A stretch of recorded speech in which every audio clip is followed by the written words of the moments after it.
Rocío with Sensonle Language Justice Cooperative. Hola, muy buenos días. Somos Jackie y Rocío con la Cooperativa de Justicia del Lenguaje Sensontle.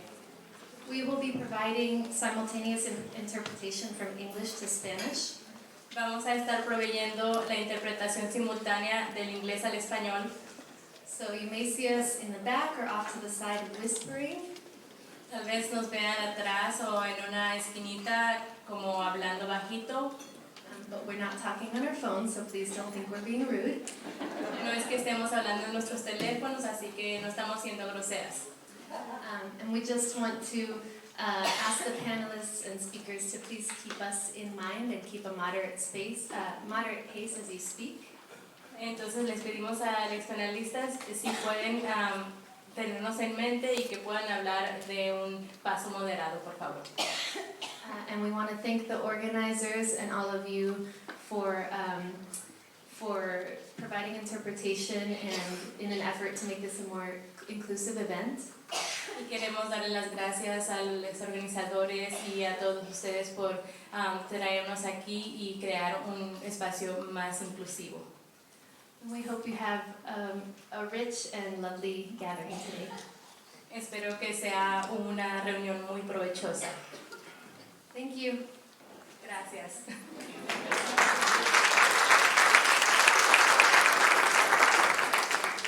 Again, welcome everyone. My heart is just really warm at all the people that came out. And I want to welcome everyone for the Health Equity Coalition. So you say to yourself, who in the world are you? Who are those people? So what I want to do is read our mission statement, because I think that kind of tells you all the work that we did to figure out who we are ourselves. And that will kind of inform you on what we've been doing and why. So the Health Equity Coalition is a group of organizations, rural and urban, throughout Western North Carolina from various communities who join together to learn and share our knowledge to improve the health of our communities. And our statement is, a healthy Western North Carolina where all people have equitable access and a voice in their health care as well as resources to address the social determinants of health and live healthy lives inclusive of all races, gender, locations, socioeconomic status. The Health Equity Coalition collaborates with partners across Western North Carolina to ensure vital health services to all our communities, rural and urban, as it addresses the social determinants of health to advance for transformative philanthropic investment. Doesn't that sound right? That took a minute to get all of us to agree. But we do consensus, and one of the things that I always say is how wonderful it was to meet Susan. Yeah, now again. And from the rural and urban, coming together as a group of people who would have never known each other before. You know, because we think in Western North Carolina and probably in the nation that can't be done. But we have showed that yes, it can. So if everybody looks at their desk, they see a little piece of a puzzle, right? And you're wondering, what in the world's that for? So everyone in this room has a piece of the puzzle that when put together will make a healthy and beautiful area for everyone, and we can model this for the nation.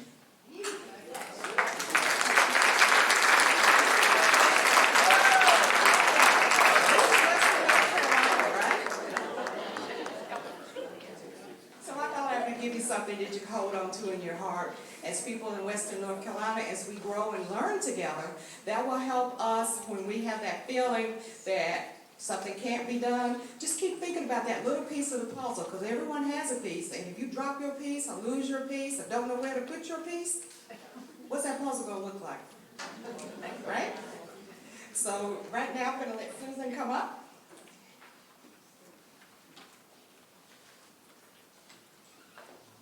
Hello, it's thrilling to be here and see you all.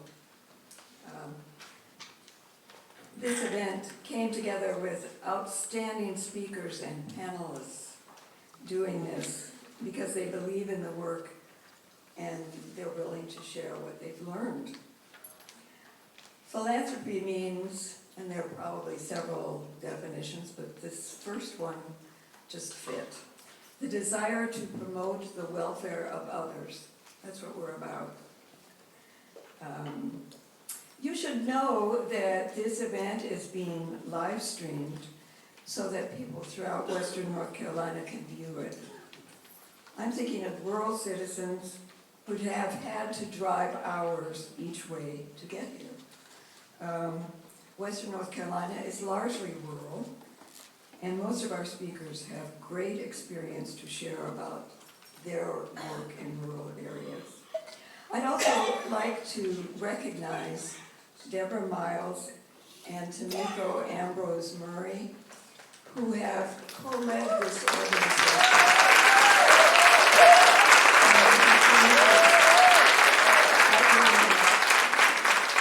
We've gotten HEC to this point, and HEC is, of course, Health Equity Coalition. It just, when we chose that name, I loved it because it was short and descriptive, and that was Kathy Avery who said, well, why don't we just be HEC? So there we are. I'm charged with doing logistics, so here we go. Coffee, tea, water, and bathrooms are in the lobby. And there's also a green, and upstairs too, thank you. And there's a green recycling for everything you have, only the compostable stuff, says Kitty. We have a special way of doing questions or remarks as you listen to the speakers and panelists.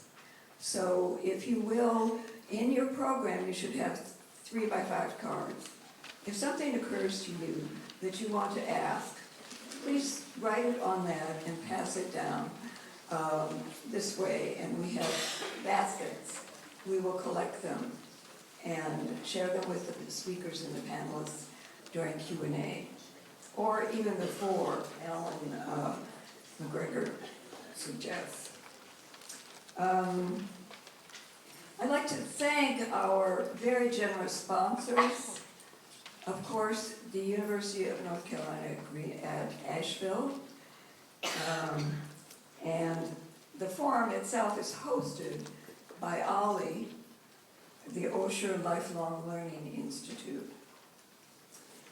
Partners in the event are the YWCA of Asheville, SEARCH, which is Sustaining Essential and Rural Community Healthcare, and Carolina Public Press.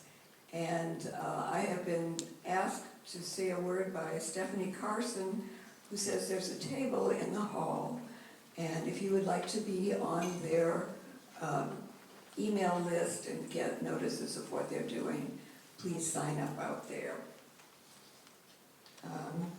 And of course we would want to acknowledge the volunteer time and talent of many HEC individuals who brought this together. I'd like now to introduce Alan McGregor.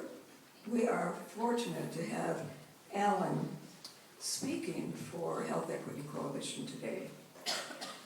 As HEC was forming, Alan proposed a forum very much like this, and drew on his 35 years of experience with nonprofit organizations to shape the topic and the flow. He's been a leading voice in the American South for connecting philanthropy to community-based organizations and rural communities. He was co-founder of the Southern Rural Development Initiative, where he served as executive director. He retired in 2018 as the vice president for the U.S. Endowment for Forestry and Communities. Alan?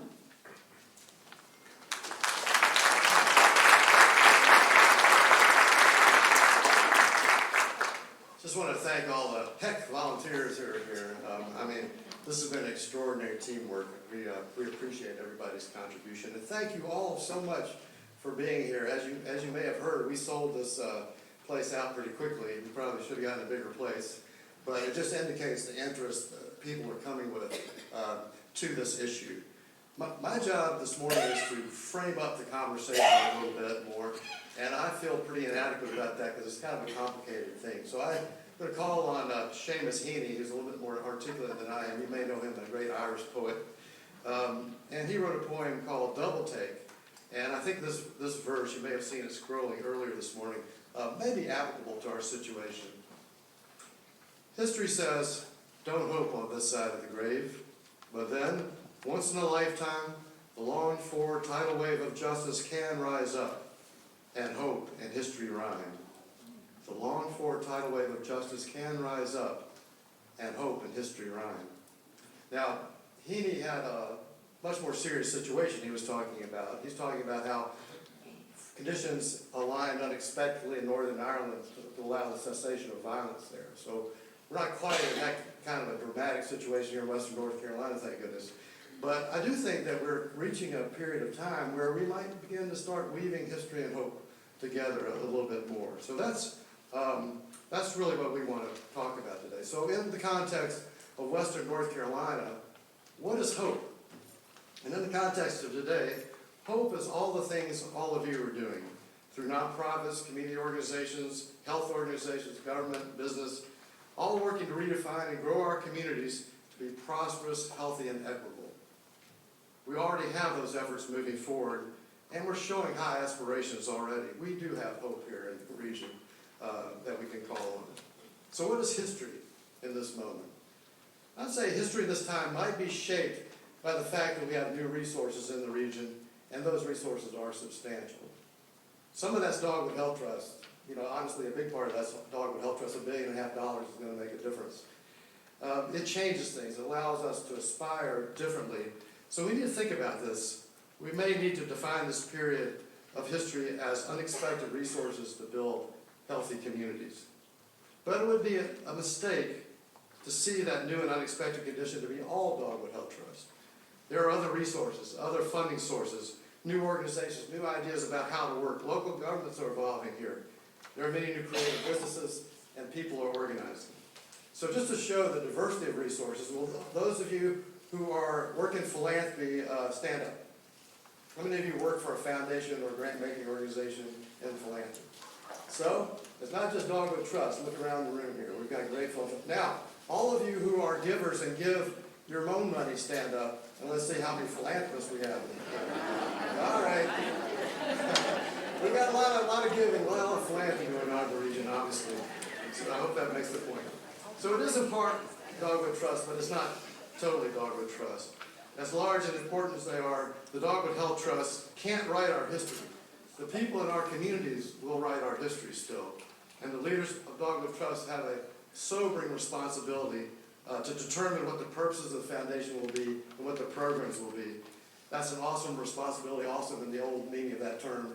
And we support them in that task and realize what a difficult task that is before them, because it sounds like $1.5 billion is amazing, but it's still just part of what we need in order to move forward. But that's why we're here today. We're not here to tell Dogwood Trust what to do. They are here, they are listening, they are part of the conversation, but we need to focus on other matters. In fact, our job is to take ownership of our own future. We're here to talk about how to bring our communities to new opportunity. Because if we don't do that, if we don't consciously prepare our communities for what's ahead, this opportunity will not meet its transformational potential. Our communities will determine the future in part by how they respond to new opportunities on the table. And that's what we're talking about this morning. And the way we're going to talk about that is that we're going to be listening to a couple of visionary women who have amazing experience in changing communities, partly through the use of philanthropic assets and philanthropic institutions. And then we're going to have panelists respond to those talks in order to bring that home to Western North Carolina, to talk about philanthropy and the potential for philanthropy to make change in the context of Western North Carolina. And we're going to talk about how to use philanthropic assets to be leveraged by communities for health, prosperity, and justice. I I want to suggest that as we listen to these, we think about 5 things to set some context. One is aspiration. In a time of increased opportunity, do we need to define aspiration differently? Can we be bolder in our hope? Are there things we can hope for and plan for that we haven't before? Can we raise our community's aspirations just to feel like more things can happen? Vision. If we begin to see a different future, if we see the possibility of change, how do we vision that out? What are we going to change? What things will change and how do we get there? So we need vision. Leadership. This is one we all know. Someone has to carry vision to action. We need leadership. We need leadership that's diverse, inclusive, authentic, and hardworking. We've got to build leadership. And capacity. This is a big one for us. Some of our areas just aren't ready, just in the capacity we have, particularly in our rural areas, to do the work ahead. So we need to think about how we increase our capacities to make change. We need institutions, structures to move us forward, nonprofits, community-based organizations, businesses, government, all kinds of organizations pushing towards the same goals. We need to take inventory of our capacity and what we have and then decide what we need to build in addition. And leverage. Once we know what we've got that inventory of our assets, then we need to think about how to leverage those most effectively to bring new resources, both from philanthropy, but also from our communities themselves, bringing their own resources forward. So again, it's aspirations, vision, leadership, capacity, and leverage. Those are things to be looking for in this conversation. Remember, our work now is to, in whatever way we can, to make hope and history rhyme a bit. Once in a lifetime, that longed-for tidal wave of justice can rise up. We must meet unexpected opportunities with all we can bring to it. So let's go forward, let's be excited, and let's work and work and work to make great things happen in this region.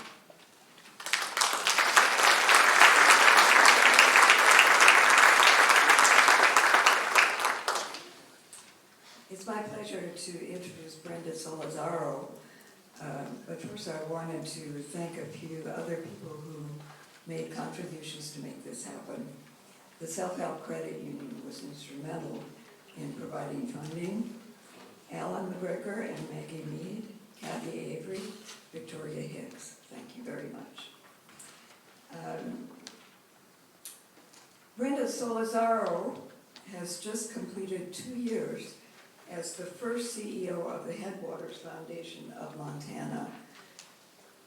She will share her perspective on what was important during those developmental years, working to make a healthy and thriving Western Montana. And sometimes the title of the foundation is of Western Montana, so maybe she'll tell us why it goes back and forth. Anyway, Brenda was recruited from California, where she had leadership positions at the California Endowment and the Blue Shield Foundation of California.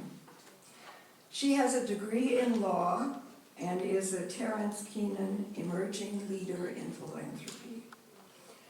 Her daughter, Alina, traveled with her from Montana to experience beautiful Western North Carolina, and she's in the audience. Raise your hand, Alina. Here's Alina. 15 years old. Brenda. Thank you.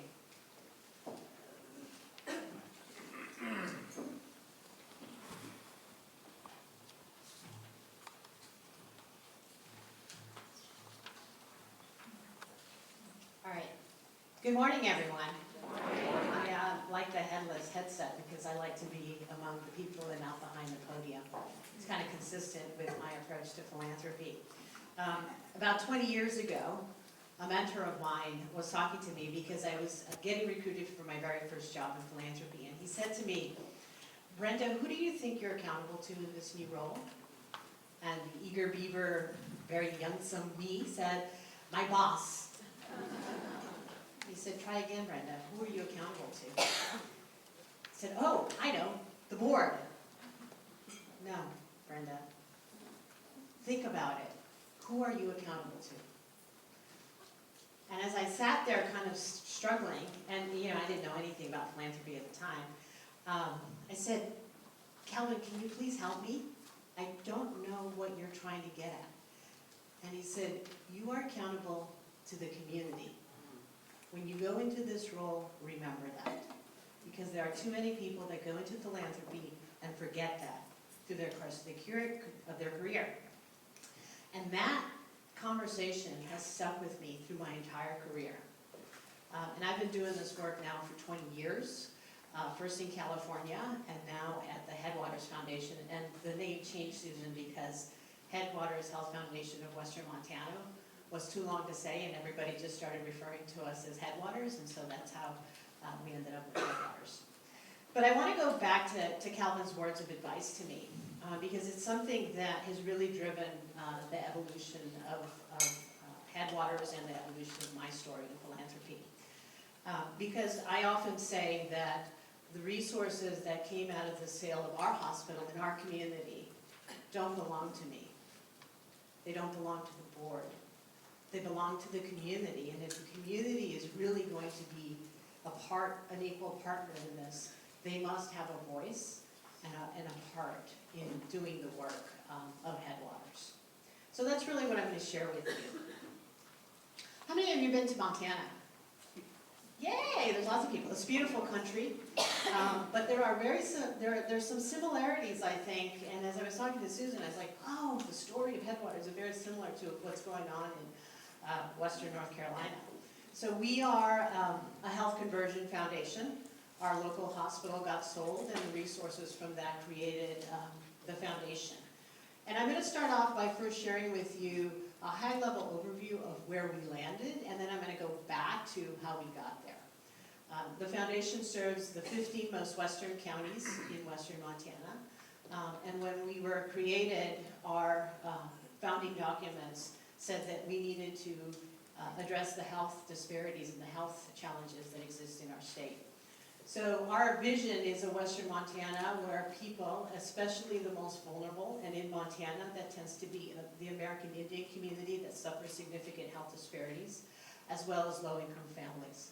We want to make sure that all of us in Western Montana are healthy and thriving. And the way that we do our work is what is described in our mission statement. And the key piece I want to underline here is the side-by-side. We don't do this work on our own. We don't do this work to community. We do it side-by-side in true partnership. And that has been a critical piece of what we have been doing at Headwaters.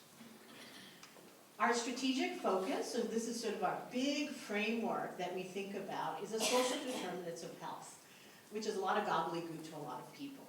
What it really means is that where you live, where you grow up, where you play, what you eat, have far more significant impact on your health and well-being over time. A lot more, 80% is what studies say, compared to 10% that comes from your genetics and 10% that comes from your access to healthcare. So the fundamental belief for Headwaters is that we need to work in that 80% space, which includes things like early childhood and building resilient parenting, behavioral health of children and families, housing, food security, school wellness, and youth development. So we really thought, if we're really going to change the future of the health of Western Montana, we have to start in this upstream prevention focused on kids. And the vision is not about what we're fixing today, but that in 20 years, Montana will be one of the leading states in terms of its health indicators and not middle of the road in the way that we are today. Our approach, and this is really a critical piece. We have really been thinking about how do you put the community in the driver's seat. I'm not from Montana. I'm not a healthcare person. I haven't been working in the community. I don't have the answers. The people who are on the ground doing this work and have been doing it for a long time have a lot of experience and a lot of knowledge, and they can help me. And I hired people who had no experience in philanthropy because I wanted to change the way philanthropy is done in this country. I want to flip it on its head and bend the power dynamic to the extent I can, and that required me to really think differently about the role of community and the role of my staff. Wanted to leverage, heard earlier today that that's part of what you all are trying to do here in North Carolina, leverage the community strengths that are already there. Way before Headwaters was created, there were lots of different nonprofit organizations, lots of individuals in the community that were doing this important work. And our goal was to come in and build off of that existing strength that already was there in the community. We wanted to spur collaboration, and that meant not only spur it within the community, but also spur it within all of the funders that are playing in North Carolina, or in Western Montana. We wanted to make sure that we weren't this kind of fringe group over here or this novel group over there. We wanted to be part of the community. We also wanted to learn. Learn is a real important concept in philanthropy because it's one of the few industries where you have resources to take risks and make mistakes and learn from them. Nobody else can. Government can, elected officials can, business can't. Philanthropy has that luxury, and it's that possibility that you can take resources and try things is really exciting. But if you do it and you don't learn from your mistakes, that's when you run into challenges and problems. So you want to make sure, we want to make sure that we're a learning institution, and not only learning as a board and staff, but learning with community, sharing what we're learning from the work that we're doing. And then this notion of breaking the power dynamic, and I'll tell you a little bit more about that in a couple of slides. I have the circle of trust because that has been a fundamental piece of how we've been doing the work. It is a circle of trust because if it gets broken at any point, then the work falls apart. And it starts with, for our foundation, the board ceding power to community in the way that we did our work. It then required the board to also cede power to myself and my team to operationalize the framework that they developed. And then I have to trust my staff to be able to do the work, because otherwise I'm breaking the circle. And then my staff, as they're working with organizations and individuals in the community, have to trust them. And the community has to trust my staff. And so we're back, right, full circle. It's a really critical concept. This is the timeline of Headwaters Foundation. And I'm sharing it because it took a long time. And as you all are thinking about the work that's going to be happening, think about it in long-term time. It's not going to, you're not going to figure it out today.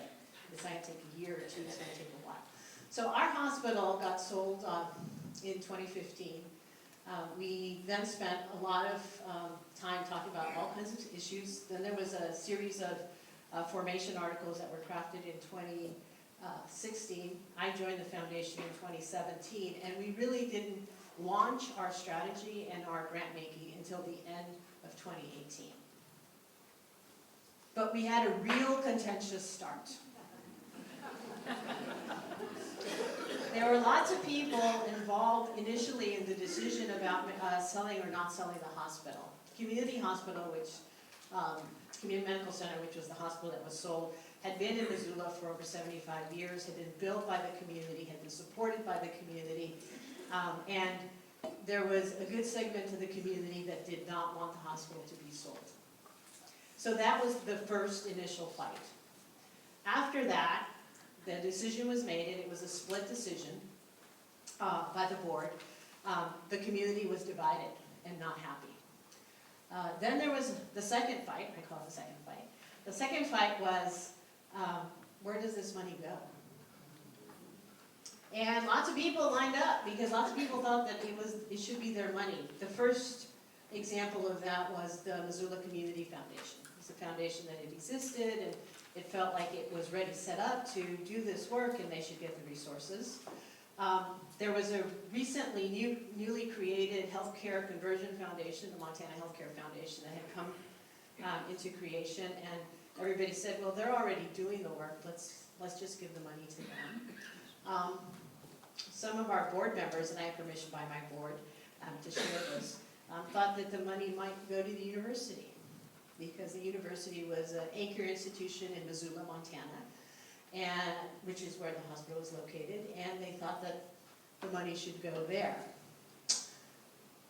The community got up in arms about all these different conversations that were happening and started to organize, including a significant press campaign, writing to the Missoulian, which is our local paper, telling stories about all the things that were being done wrong.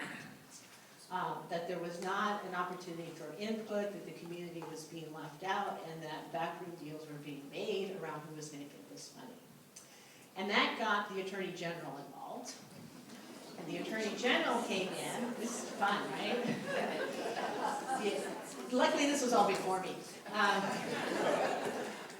The Attorney General got involved and came in and created a series of documents that I would say were really prohibitive for the board. But from a good place, right? Wanting to protect the interest of the community. And really provided some direction to the board that would require them to figure out how to effectively engage community in the decision-making process. And that led to a restart. The first thing is they decided, okay, we're not going to give it to any of those entities. There's too many politics involved, and we're not going to make anyone happy, so we're going to create a new foundation. And we're going to really look at our board composition, because the board was heavily represented by folks that had been on the hospital board. And the Attorney General said, no, you're going to have a community open process, you're going to have nominations, and you're going to select people that are more reflective of the community. So our board actually went through that process, and today our board really represents our region. We have American Indian leaders on it, we have nonprofit leaders, we have folks that are parents in our community, and that diversification, I think, has really created a much stronger, more community-connected board. The second thing that my board chair often says is, I didn't know what I didn't know when I started this. And ever since you've been on board, Brenda, I've learned a lot about philanthropy and about how to do this work, and has really completely changed the paradigm about what foundations can possibly do. We also got to this place with the board where we prioritize community input. It became the central theme of our strategic planning process. And we also had a board that, not only our board chair, but every board member became very open to the idea of learning about philanthropy before they took any action. Now, I want to talk a little bit about these different types of funding approaches before I continue to tell you the story of Headwaters. These are 4 different categories, and none of them are the one, so I'm going to just describe them to you briefly. First, there's a charity model, right? In Montana, there are a lot of kids that end up having head injuries because there are no seat belt or car seat laws in the way that you would imagine that they need to be. So we could, as a foundation, do charitable contributions and buy everybody a car seat. At the end of the day, that wouldn't necessarily change anything in terms of systems change, but it would be an important thing to do, right? So that's a charity model. Responsive is you come up with an idea of what you want to do as a foundation, you put out all of the different criteria and priorities that you want to see, you put an RFP out and community groups apply, and then the foundation sits in its back office and figures out who they want to fund, however they need to do that, and they pick winners, right, of who's going to do the work. Partially strategic is the notion of, okay, we have at least the high-level paradigm of this is what we want to do. We're going to set some parameters, but we're going to be open to what comes in. So less kind of tied down as the maybe responsive. And then strategic is, we have an idea, we know what we're going to do, we're going to drive it all the way through. And I want to share these because I think that they're all good models. And one of the things that our board has learned is that they started in a charity model, and they've moved over to somewhere between partially strategic and strategic in terms of how do you really deploy philanthropic resources to have its greatest impact. Then I also want to share this slide because this has been really instrumental for the board to understand. We are not grant makers, is what I tell them all the time. We are change makers, and if we're going to be change making, we can't just make grants. We have to think about the role and the resources of the foundation in different ways. And all these different tools that you see around the toolbox are important ones for foundations to consider if they're actually going to be working in community to affect positive change. How do you be part of and support community engagement and organizing? The role that foundations can have in terms of being a neutral convener and bringing people together. Sharing knowledge. Foundations have the opportunity to navel gaze, is what I describe it as. So how do we take that responsibility of all the information we're collecting and sharing it out with our partners? Thinking about the policy space and realizing that real change isn't going to happen unless we tackle some of the systemic challenges that exist in our state, and having to play in the policy space, both through the funding that we do, but also the independent, nonpartisan bully pulpit that the foundation can bring to bear on particular issues. Capacity building. Nonprofits in this country have been starved, in Montana even more so. They do not have the resources that they have needed. People don't get paid enough. They don't have the right kind of training. They don't have the right kind of connection to things that they need. And so the idea of building capacity is a really important one. So in our work, we're doing all of it. We're touching each one of these. I'm going to spend a little bit of time talking to you about traditional philanthropy. I've been doing this work for 20 years. And I've gotten really frustrated with philanthropy, and at one point was almost ready to leave. I didn't think that I could do the kind of change that I wanted to do by working the way that philanthropy works. And what I mean by that is that philanthropy has gotten into the space of being a gatekeeper of resources. The nonprofits have to jump through hoops and deal with lots of bureaucracy and paperwork in order to access resources. And that the way they make decisions is not transparent. It's confusing, complicated. It can take months, sometimes even years, to get money from foundations. They tend to be non-responsive. They create burdens on nonprofits, and they're very compliance-focused. And I can say that because I did it for 18 years. I was part of this. And one day I realized, wait a minute, there's two requirements that foundations have legally. One, we have to give away 5% every year of our assets. Two, we have to make sure that who we give money to is an eligible organization under the IRS tax code. That is it. All the other things that foundations put in place, whatever it is, are requirements that foundations have put in place because somebody at that foundation thought it was the right thing to do. Because historically, that's the way philanthropy has said it does its work. And I wanted to question this. And my board said, Brenda, let's do this together. We're going to change the way that we do philanthropy at Headwaters.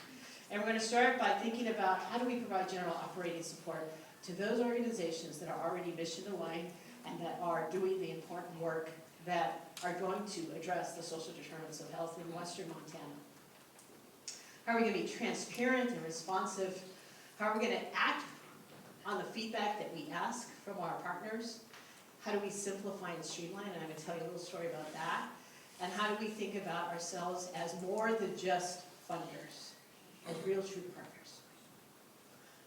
So this is the process we use to come up with our strategic direction and the grant-making programs that we have. The common theme here is community, community at the center. It started with what I call 600 cups of coffee that I took in the first 4 months that I was at Headwaters.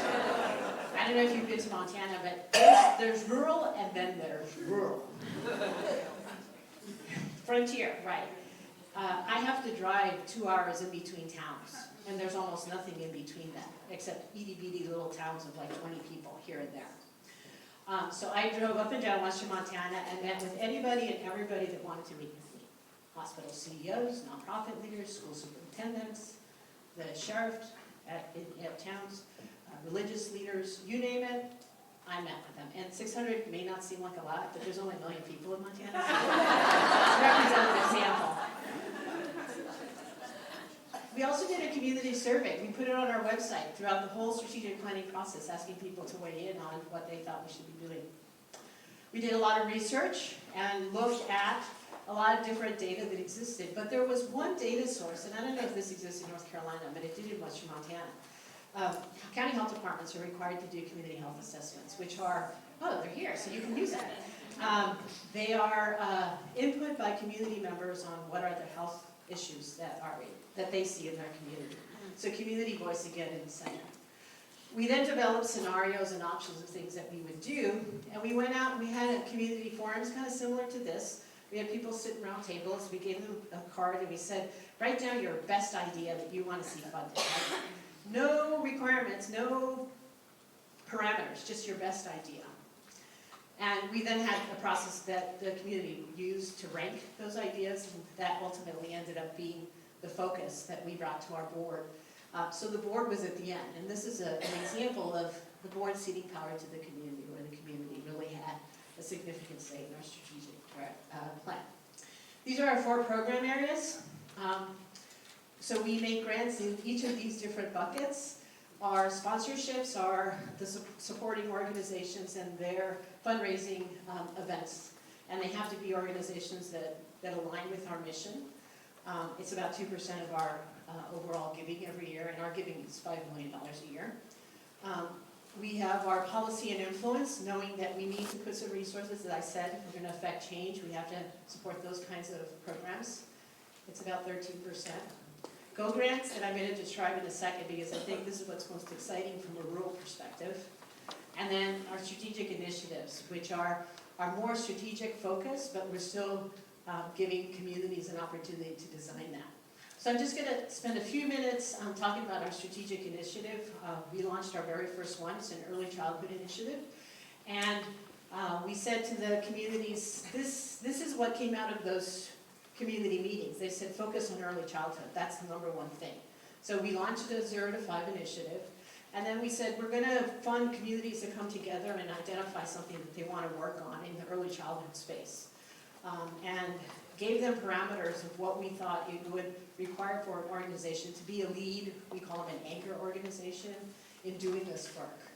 And then we had a community meeting, we presented this, and then we said, who do you all think should be the person or the entity in your community that should lead this work? And people nominated organizations, and then everybody asked them to pull out their cell phone, and the community voted. And that's who we picked and funded to do the work. That usually takes foundations months, if not years. It took us an afternoon, and it came from the people. This is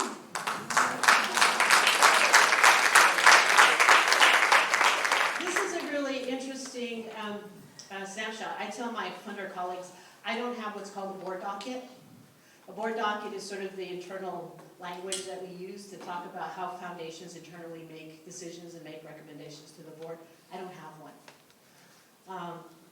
What we did is the board approved the strategic framework at a high level. It's a 6-year strategic framework. And then they approve a budget and a work plan every year that has some parameters, guardrails that the staff uses to go out and operationalize the grant making. It is transformational. Why? Because my staff isn't in the office reading proposals and doing write-ups. They're out in the field working in community side by side. So they actually approve all of that, and our strategic initiative, our GO grants and our sponsorship grants, we operationalize. So we can turn them around very quickly and effectively. The only grants that the board does review and approve is our policy grants. And the reason that they do that is that in our state, politics can get very complicated. And even though we're nonpartisan, the work we do can be perceived as partisan. And so we want to make sure that whatever we fund in this space, the board is comfortable and supportive of doing the work. This is the one that I'm most excited, and I get a lot of when I present at conferences. It's our GO grants. GO stands for General Operating Support. They are a pilot right now. We've been doing them less than a year. We've done over 100 of them. And they are grants that are available to any of the communities that are outside of our urban areas. So we have 4 major towns, they're not even cities, they're towns, in western Montana, and then we have a lot of rural communities. And we said, if we are going to really be able to spread out the resources and not just give the money to Missoula, and not just give the money to Helena, we've got to figure out a way to reach those smaller communities that maybe don't have the competency, the capacity, the resources to compete for a grant. So let's do it this way. So how many of you apply for a credit card? You're one. What is that? How does that work? You go to a department store, You enter your social security number, you enter how much money you make, maybe some other kind of demographic information, and within what, a minute? You find out if you've got $20,000 to spend. Hey. Well, I said to my team, what if we did grant making that way? So we did. This is how our Go grants work. We have our system that's working for us, just like the system that works for approving your credit application. It allows an organization to spend, right now it's taking between 15 and 20 minutes, and that includes creating a profile, so in the future it's probably only going to take 5 minutes to apply. It's a drop-down menu, so it's very quick. The system is linked up to check against what is our requirement, that they're a legal organization. It checks the IRS database. The system checks with a word algorithm the mission statement, so that there's mission alignment. The system checks the zip code to make sure that they're in Western Montana, and then the only other requirement we have is that they've been operating for 3 years. And we can look at that by looking at the 990s. Done.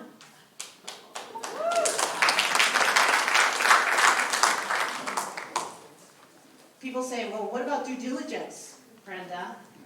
Well, the IRS did its due diligence. The organization's been doing this work for 3 years. We know that they're in Western Montana. What more do I need to know? Their mission alignment. Second piece is, this is built on trust. Remember that circle trust?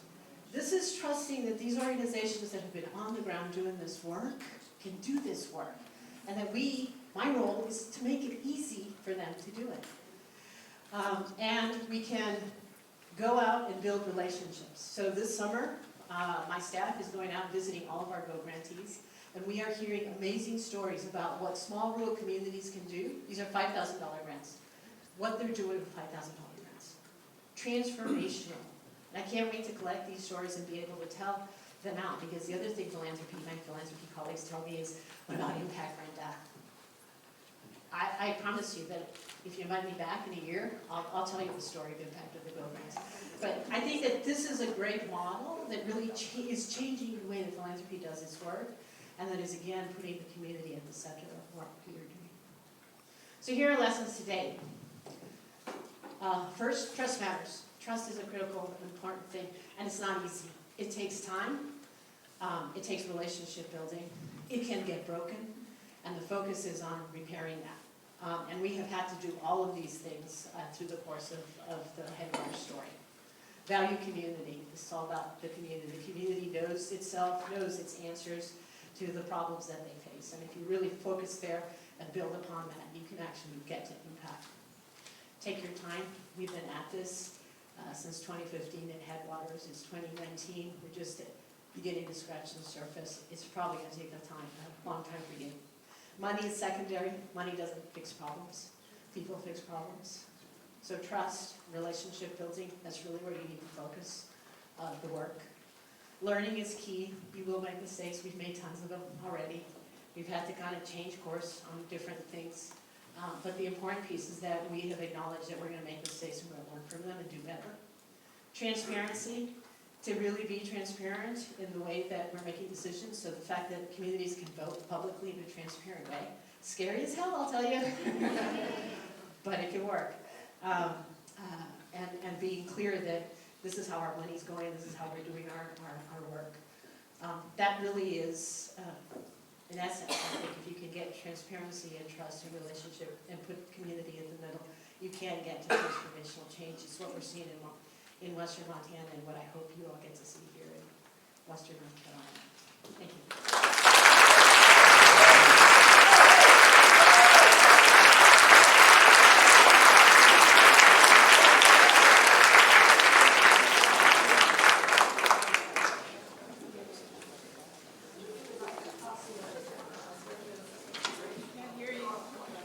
We have it in the hall.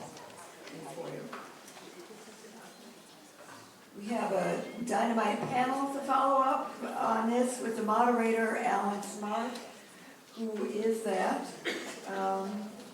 He brings a broad perspective to the task, having served as Vice President and Director of the Healthcare Division of the KP Reynolds Charitable Trust and Vice President of the Rapides Foundation, a healthcare conversion foundation in Louisiana.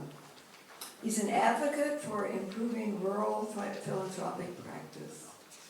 Check out his cogent writings in the listing in your program under resources. Find his name. And when I asked Alan to recommend a panelist, he immediately suggested Tom Keith, who's been president of the Sisters of Charity Foundation in South Carolina for 23 years. Under his leadership, the foundation has grown to be a major philanthropic force in South Carolina. I'm especially impressed by the work of the South Carolina Center for Fathers and Families, instituted by Sisters of Charity under his watch. His own father was one of his heroes, I read. Jen Nixon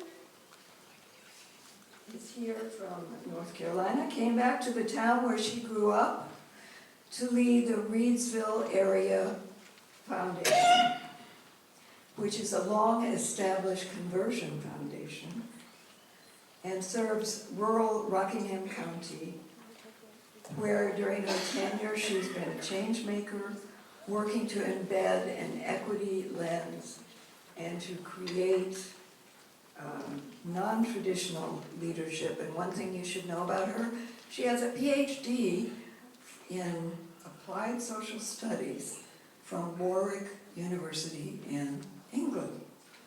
Who knew? So come up, please, and we will hear from you now. Thank you very much.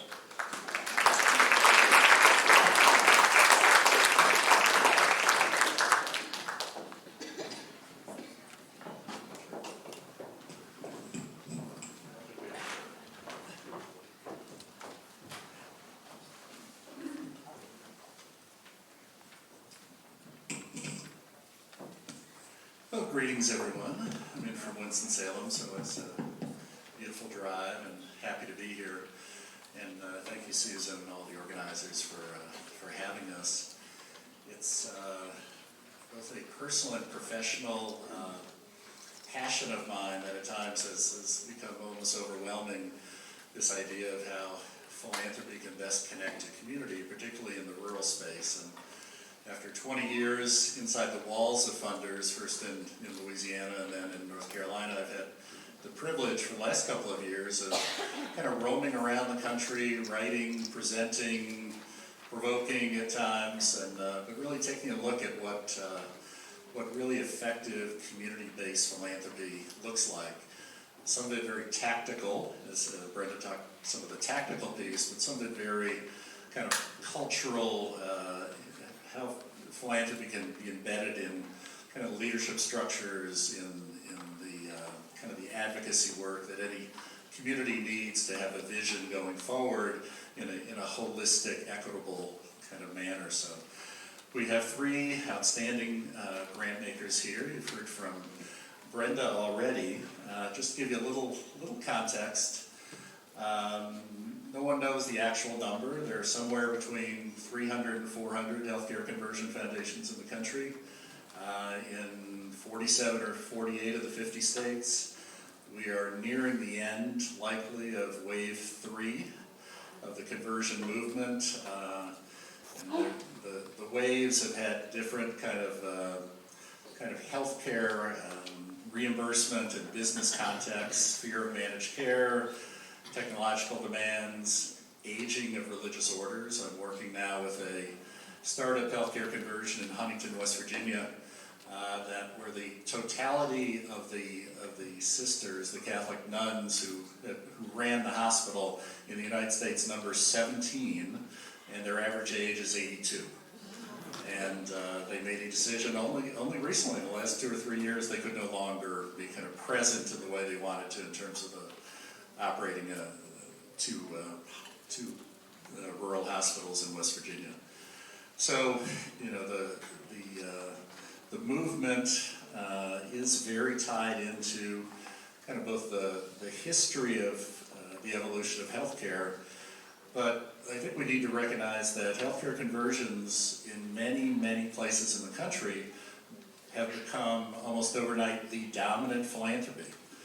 In places where there was no philanthropy, in places where there had been history of few families and community foundations, but overnight often, the 200 million or 500 million or in cases locally, over $1 billion foundation is created, and reasonably people are eyes wide open. What's next? What does this mean?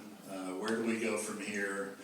And hopefully in a very kind of community-minded way, how can we maximize the kind of opportunities? As Alan McGregor said, and Brenda also mentioned, the grant making, the dollars, while in any community may seem, and are certainly an important financial resource, I'd advocate that much of the value of philanthropy is in these kind of leadership, advocacy, issue elevation roles, in that kind of good government, objective sense where the accountabilities are as the foundation wants to make them in many ways.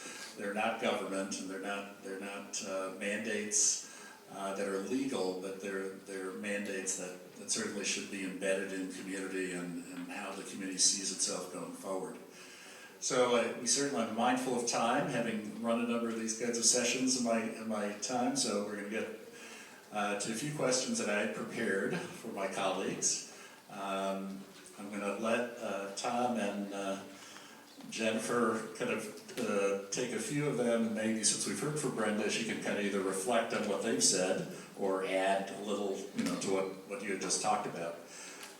But I have a few that are kind of, as I said, tactical, and a few that are more, where you started and where you are now, and then I think we have some note cards maybe that will come up, and we'll kind of sort through those, or maybe someone can pre-sort them for me, and we'll kind of go from there.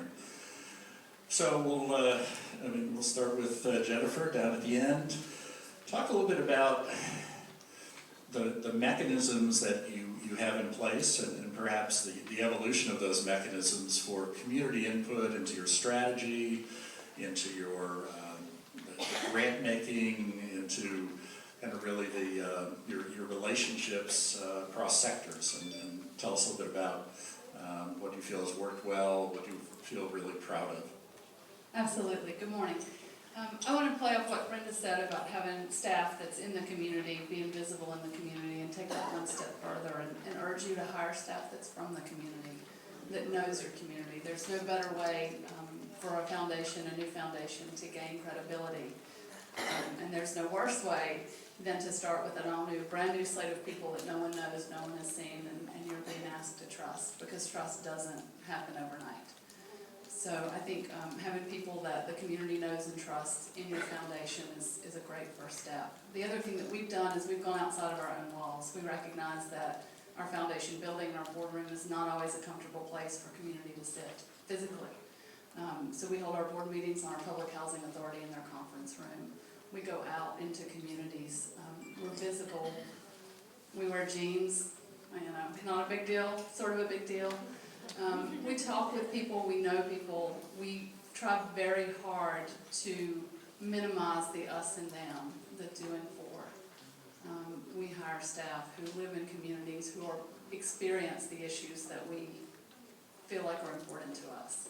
One of the things we say internally a lot is the closer you are to the pain, the closer you are to the solution. And so we try to build that. We try to build the capacity for individual community members to be in our offices, in our space, and for us to be in their space. And we really do see ourselves as the community. We're not there for the community. We are the community. And that goes for board, for staff, for partners. And I really was struck by this circle of trust, and it's a little bit off topic, but I do want to say this. Fantastic graphic. I'd also urge you to think about the communities that you work with. They have their own circle of trust, and you are not at the center of it.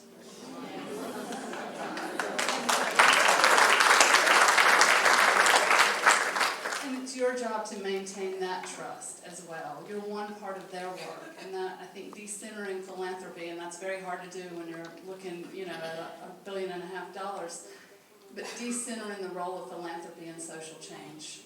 It's one necessary and catalyst part of change, but it really is outside on, you're a link in someone else's chain. And so I think kind of taking that lens and seeing yourself in that role is key to starting that process. Well, I think I have a little bit of an advantage of being there from the beginning in 1995, 96, and then being able to track back 23 years to take a look now. And I also want to say that I think it's difficult for communities, in our case in South Carolina, our community is the state. Our community is 46 counties. Our community is urban and rural. Our community is 4 million people. So that's a little daunting when you start to think about that task, but I think these two ladies are right.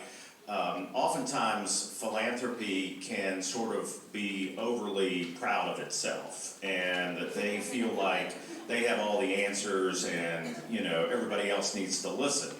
But the reality is that we're in the business to change lives for the better, and grant making is a tool that we use in order to do that. And so in South Carolina, there's a lot of difference between urban and rural. If you go to Charleston, you're going to have one experience. If you go to Allendale, you're going to have another experience. So I think you have to be mindful of what your communities look like, and the voices of your communities are important. We experienced early on kind of what I call the umbrella syndrome, where you might go into a community that's rural and the elected officials or others may say, well, let me speak for this community. Nobody else really, you don't really need to talk to anybody else. I can speak for the community. We fell for that a couple of times, but you have to reach beyond the perceived leadership and talk to people that are on the ground. Not only people providing the services, but people receiving services. Because the worst thing we can do is be prescriptive. We don't want to go into communities and tell them what they need to do to make things better. We have to go into communities with an open mind and be willing to be good listeners, because nobody's going to tell you anything better and more important about that community than the people that are getting up every morning and living there and working there and are challenged by that. So I think hearing the voice of our communities is essential. You certainly need data and research to tell you a lot of things, but you'll never be successful in a community unless you have buy-in or you have their voice heard. Otherwise, it's a disconnect. Brenda, you want to add anything to that? The only thing I would add is that I think a lot of funders say that we listen to community, that we're trust building, that we're, going and being there and, all the things that are politically correct that foundations like to believe. And I continue to ask the question about the power infrastructure that communities, that the foundations have built and make communities go through. And that's the question that I keep asking my colleagues is, what are you doing to change the power infrastructure? And especially in rural America, the only way we're going to get resources out to those communities is to break those power dynamics and to make it as simple and as easy as we can to let them do the work. And please. And part of that power dynamic is around language, and one of the questions in the note cards talks about social determinants of health, and that being all the buzz, but not something that's particularly meaningful to many people. And in fact, I've been in this business for 25 years, and I don't know if it's particularly meaningful to me as a definitional term. Brenda had her 8 bullets, and you've defined that in your own way, and other funders would define that in kind of different ways. But and then we have a related question about equity. So, Jennifer, kind of take us on the path of how you all think about kind of equity and both on the board level and the staff level, and how how maybe that's changed over time. There's probably not a funder in the country right now who isn't talking about health equity and various dimensions of equity, often without, in my mind, particular meaning or branding. But how have you all actualized kind of your consideration, the lens around equity? Thanks. We started by being led by our community, and it was specifically our early childhood sector. They were concerned with educational equity and specifically with racial equity. And so we learned from them, we funded some of their work, and instead of starting with board development and staff development around racial equity, we funded them to do the work, and then we joined in. We went to their sessions, we sat alongside of them, we learned alongside of them. That was, I think, incredibly important because we got to hear the community feedback as it was happening, and it was not always comfortable. I would say, and I know your demographics look different, I would say that when you find those pressure points in your community where inequity happens, that you are in a position to name those, and that's really powerful. There is something we refer to as the disease of terminal civility, where we're also very polite, but we don't say what's sitting in front of us. But we know it, and people are being harmed by it. And so wherever that pressure point is, if it's gender, if it's ethnicity, if it's poverty, if it's an intersection of those, foundations and nonprofits are in a really powerful position to say, I see this, and I'm going to step into this, and I'm going to lean into this, and I'm going to listen. And one of the questions we ask people, instead of saying which of the social determinants of health matters to you, we say what keeps you up at night. And you'll be surprised how that maps on pretty clearly. But people know that. They know what gnaws at them in the dark of night. They know what their worries are for their children. They know what their worries are for themselves. So that's one of the ways that we operationalize equity. Thanks, Tom. Well, it was really important to the nuns, the Sisters of Charity, when we began to what they call level the playing field, meaning that the funder or the foundation is not in the ivory tower and looking down on the flock. It's more, we're on the same level, and we're viewed as partners in our work with nonprofit, faith-based organizations, government, and whatever. I think with our expansion beyond health to look at our communities through poverty, both the consequences and causes of poverty, it requires you to take a real broad look at your communities as a whole. And I think we've worked really hard to reach beyond what we were in 1995, and that was a hospital conversion foundation made up of hospital board members. And if you look at us 20 years later, we are a diverse board that is made up of diversity in race and ethnicity and gender, but most importantly, diversity of thinking. That we have people on our board that bring these perspectives to the table that are critical to decision making. We have grantee and nonprofit organizations that serve on our board to provide the perspective of what's happening in the community. Not as a conflict of interest, but as a perspective of how they view things, and in speaking on behalf of other nonprofits across the state of South Carolina. One of our major initiatives in the last 6 months is we've created a diversity, equity, and inclusion initiative as a funder.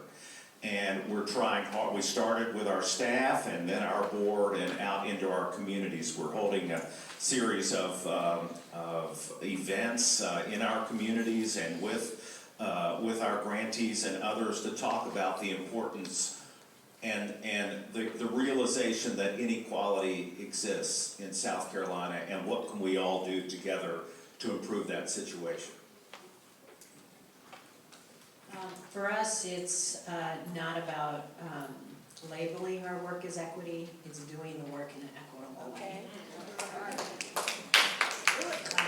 And an example I shared with you yesterday, my team was on the Flathead Reservation, which is the reservation within our service area, and we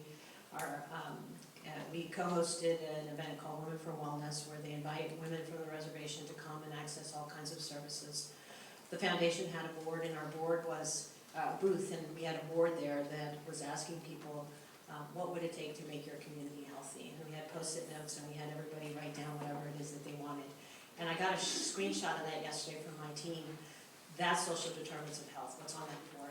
It's yoga for seniors, it's transportation, it's early childhood care, it's training for parents. Those are the things that community learn. And so if you really think about social determinants of health in terms of what does the community need, that's social determinants of health, and what's equitable doing that in a way that breaks the paradigm down.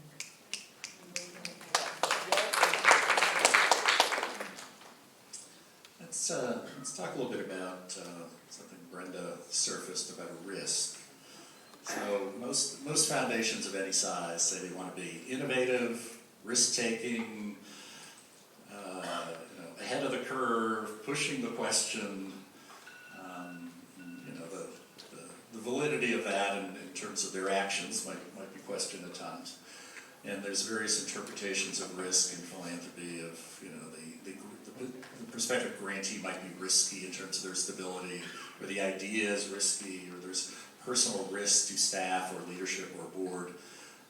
Jen, talk a little bit about how you guys have thought about risk as a dimension of how a foundation either can or needs to be effective.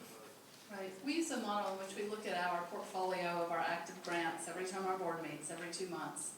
And just like our finance committee looks at our investment portfolio, and we have risky investments and stable investments and a range of those, we try to maintain a similar range in our grant portfolio.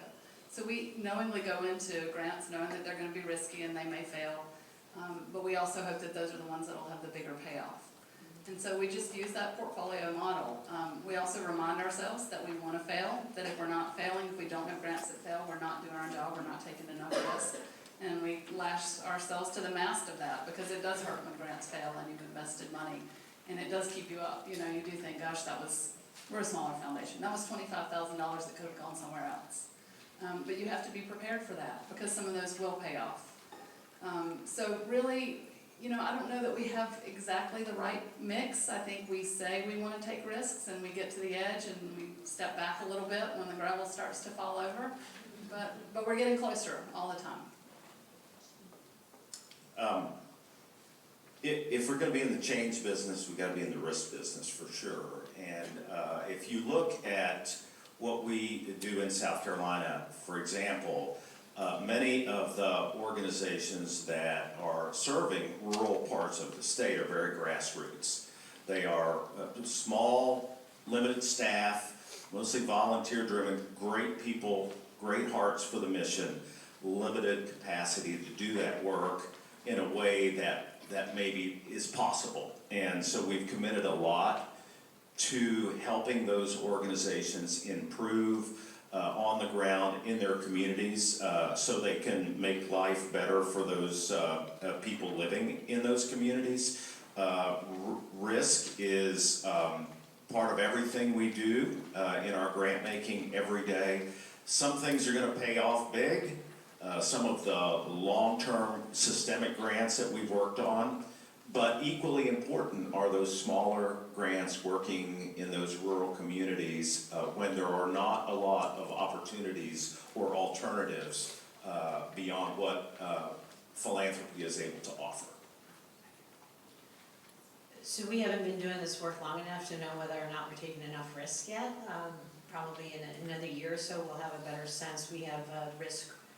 Sounds very similar to what you have, and we are really trying to push the envelope. But one of the things that I've been telling my board is, investment people, when they're investing in a new technology, they give people a lot of money and things fail, and then they double down on their investment and things fail, and then they double down. How many times do you think Steve Jobs had to do this before he got the Apple stuff going, right?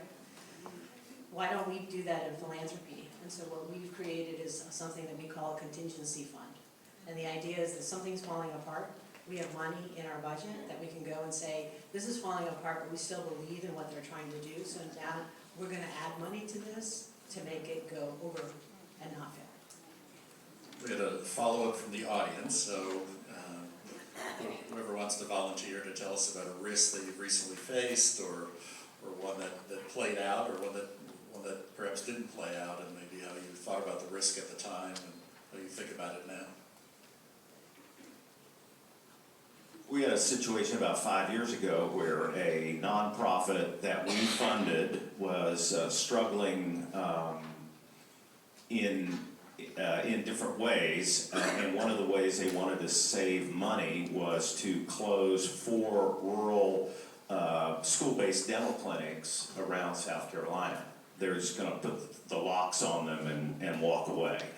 And we didn't want that to happen, so we stepped in and took over with some help from another nonprofit, the operation of those clinics for a 24-month period.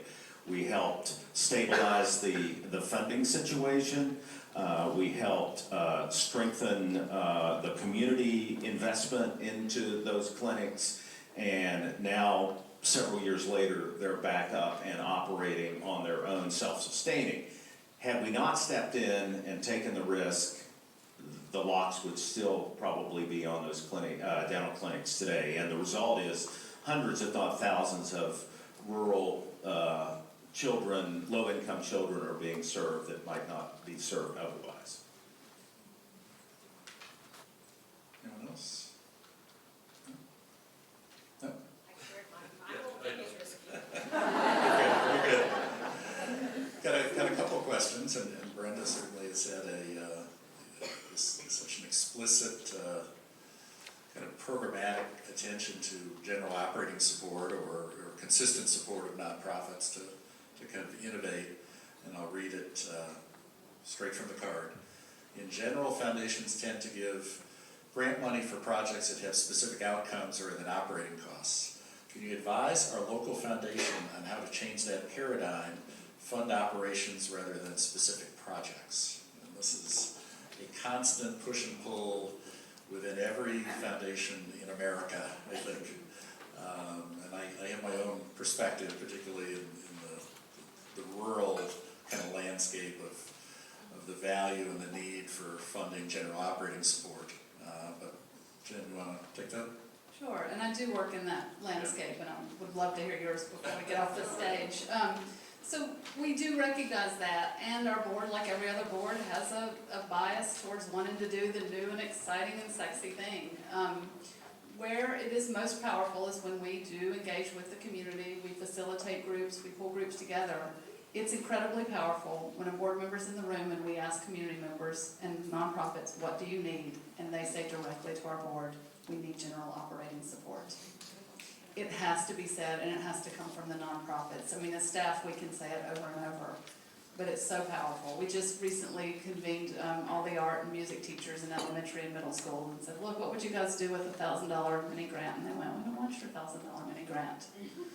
We don't. We need more.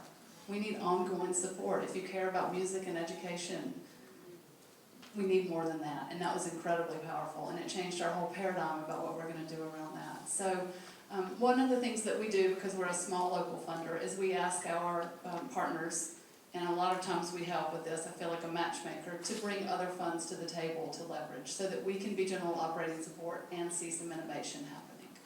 And so that works for us. If we can be the general operating support and they can bring in extra money to do the exciting thing, that's great. It doesn't always work, but I do spend probably 40% of my time calling other foundations, spinning, selling, matchmaking, trying to find that spark somewhere for our grantees. Well, I think sometimes, if we're not careful, foundations can definitely unintentionally set nonprofits up for failure because of expectations and arbitrary timelines that come into play. We're going to fund this program, and we're going to fund it for 3 years, and then we're going to turn and go in another direction and fund another program for another purpose for 3 years. And if you do that constantly, then you've set up or helped fund programs for a short period of time that are left to their own sustainability over time. And I think that's that's challenging and difficult, and something that we as funders have to be mindful of on an ongoing basis, that when we invest, I mean, just think about it, it's going to be hard for you to carry out a program if you can't keep the lights on, right? You know, you can't operate very well a program if you can't pay the staff or pay the rent or the other basic operational needs of a nonprofit. So I feel like the needle has been moved on that generally in philanthropy from where it was earlier on, where it just seemed like it was all program and no operational, to more of a better balance, not the perfect balance, we're not there yet, but we're seeing some positive change in that direction. 2 points on this. One is, I think it's much easier to do general operating support when you're clear about what it is that you're trying to see in the world happen. And then you just find those organizations that are mission aligned and you give them general operating support. The second point, and I think foundations are notorious for either flavor of the month, you know, whatever is the hot, sexy thing, or chasing the new, you know, exciting kind of thing. If you're just clear, you use your values and your mission and your vision to be clear about what you're trying to see. Go find, there are, I'm sure, organizations in your community that are doing that mission-aligned work. The second is this fallacy between program and operating. I've actually been trying to get my board to think about, there isn't program and operating, there's program period, because you can't, as you said, run a program without all the other basic things. And that goes for the foundation as well. You know, we've been saying to the board, my program staff, actually everybody except a portion of my time and a portion of my CFO's time are program costs. They're not operating costs. And I think the longer that philanthropy and nonprofit will continue to operate in that world, we're going to kid ourselves that we can't or shouldn't do general operating support. It's a critical piece. And I can't remember which of our association groups in philanthropy, but one of them has been tracking the amount of, or percentage of general ops. We're still far from where we need to be. Movement is in the right direction, but. Yeah, my perspective is, you know, so much of the rationale for foundations about why they don't do more rural work is, well, there's no one to fund. Becomes this self-fulfilling prophecy. Well, you're not supporting organizations to stabilize or grow, but then there's no one to fund because you didn't support them to stabilize and grow. And I think the infrastructure of philanthropy doesn't lend itself. So when I went around and I was doing my 600 cups of coffee, there were a lot of people in the small rural communities who said, if you're going to make me apply for a grant and like do all this work, I don't have time. I don't need your money. I'll just keep doing what I'm doing. So that's sort of another big factor, I think, that allows, if you're really going to be working in rural communities, is make it easy. And to Brenda's point about kind of the proportionality of their time and how they think about it from the staffing. So my formula, which I often talk about when I give presentations on kind of philanthropic strategy, is so many foundations now have evolved or devolved to be 80% internal and 20% external. And there are reasons for that. There's history, and there's metrics and logic models and evaluation, and a lot of stuff that is all self-imposed. The ideal in my mind is, you know, 80% external, 20% internal. And that's often aspirational, but I think it's a good kind of thing to think in mind. Think for yourself, whether you be a community member, or board member, or others interested in philanthropy, that we've kind of gotten the formula wrong. We keep reverting back to internal. We should be pushing outside the walls. No, this is not exactly the same thing, but in terms of general operating support, we've had a couple of grantees and a couple of projects where they unintentionally had left money on the table. And I think if you're working in rural areas with nonprofits that are mission-driven and heart-driven, but not necessarily, you know, high expertise in their area, it may be worth thinking about consultants to help with that. And we've done that specifically in substance abuse. We had an organization that came to us and said, we're going to have to close our doors. We had a consultant come in. It turns out there was money being left on the table from the LME-MCO to care for patients without insurance. That really helped with general operating and sustainability. We went through a similar process with student health centers and Medicaid billing. So philanthropy is great and our money is important, and decenter it. There's other money out there, and help your grantees find that, and that can go a long way as well. I've got about 90 minutes worth of questions here, so I'm gonna do my best to touch upon a few that we haven't touched upon before, or we can build out a little bit. You all have various versions, as many foundations, particularly conversion foundations do, of kind of an urban hub, even if the urban hub is, you know, relatively small community, and then the rural to very rural aspects of kind of your geographic landscape. What have you done, or how do you think about what's your responsibility, or what's your thinking about how to bring rural and urban closer together in some, whether it be a regional strategy or at least a better conversation perhaps? So in our early childhood work, we have been thinking about the strengths that exist in our more populated towns, and connecting them with the communities that are in the more rural parts, and creating learning communities among the groups. And it's been fascinating to see the conversations in terms of the lessons that are being shared, the resources that are being created. And a lot of our rural communities, you know, don't like, or yeah, I guess I can say that, don't like our more urban, our Missoula. And it's been fun to see relationships being formed by us bringing those folks together, and then realizing, hey, we actually have a lot more in common, and we can work together and learn from each other. We just have never been given the opportunity. And the fact, you know, this is the convening power of Headwaters to bring those folks together in ways that they hadn't or couldn't imagine. Have been really helpful. I think the other thing, it goes to something that you were saying, which is naming things, right? So foundations, and Headwaters has done this, is named where there's been an inequitable power dynamic that has existed between the two communities, and we're in a safe space to be able to do that, and so we do it.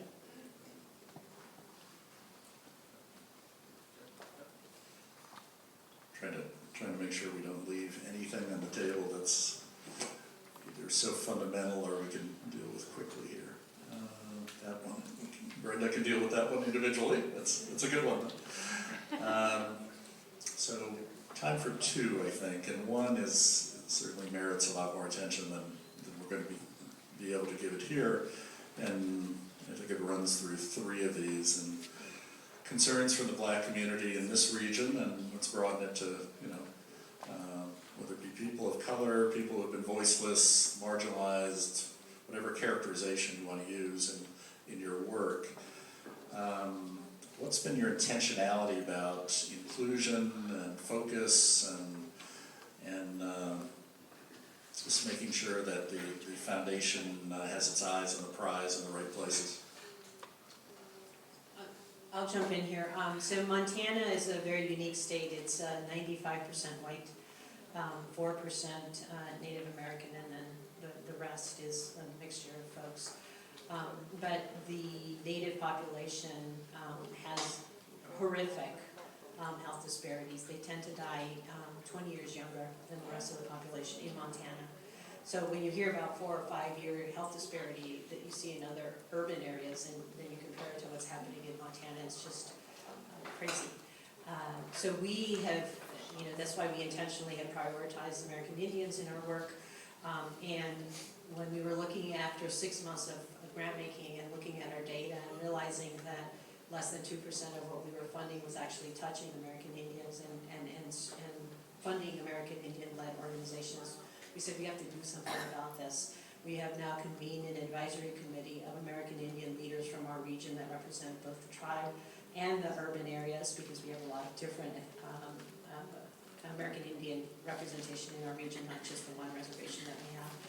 And we are telling them, you need to work with your community and tell us what it is that would make your community healthy. And then our goal is that they will present that and we will fund that. And part of the work that we were doing yesterday was actually the early beginnings of conversations around what folks in the community, women in particular, at the event yesterday are going to be sharing with us. I think the other thing that we're trying to do is American Indians in Western Montana, there's been sort of this desire to erase them, like they don't exist. And that's another area where we're trying to figure out what role do we play in elevating the disparities, the issues, the communities, that they are a critical part of our fabric in our community. and they haven't had voice, and so our role is to figure out a way to give them that voice. Jen? Yeah, one of the things I'm proudest of that we've done is we have, with some of our partners, co-created what we not excitingly call a racial equity learning community. Wish we'd been more creative, but what happened is that we put some racial equity training on the ground in different parts of our community, and we noticed that after every one of those trainings, some people would be upset and leave, and we'd never hear from them again. A lot of people would take a little bit of it and go on with their lives, but 3 or 4 people would come up at the end, and they were just almost, this set their soul on fire, and they'd say, where next? What next? Where are my people? And we realized there was that group out there, and so we created this racial equity learning community for those people to go deeper. We took 2 years just to learn together, and now that community, that circle, is turning into an action community, an advocacy community, and we're starting new racial equity learning circles and communities among educators, which is where we see the greatest need. And so our board was able to support that, willing to support that, and we're visible in the community in that way, and I think that has helped immensely. We've been gifted with about 3 or 4 extra minutes here, so we can sneak in. Sneak in. I'm going to read, this one is very explicit and I think really important. As I mentioned, often the value of philanthropy is not in the grant-making side, it's in the influencing side. So, straight from the card, how is your foundation leveraging its connections to high-level decision makers, parentheses, sphere of influence, to affect policy change in favor of the needs of individuals, families, and communities? Great question.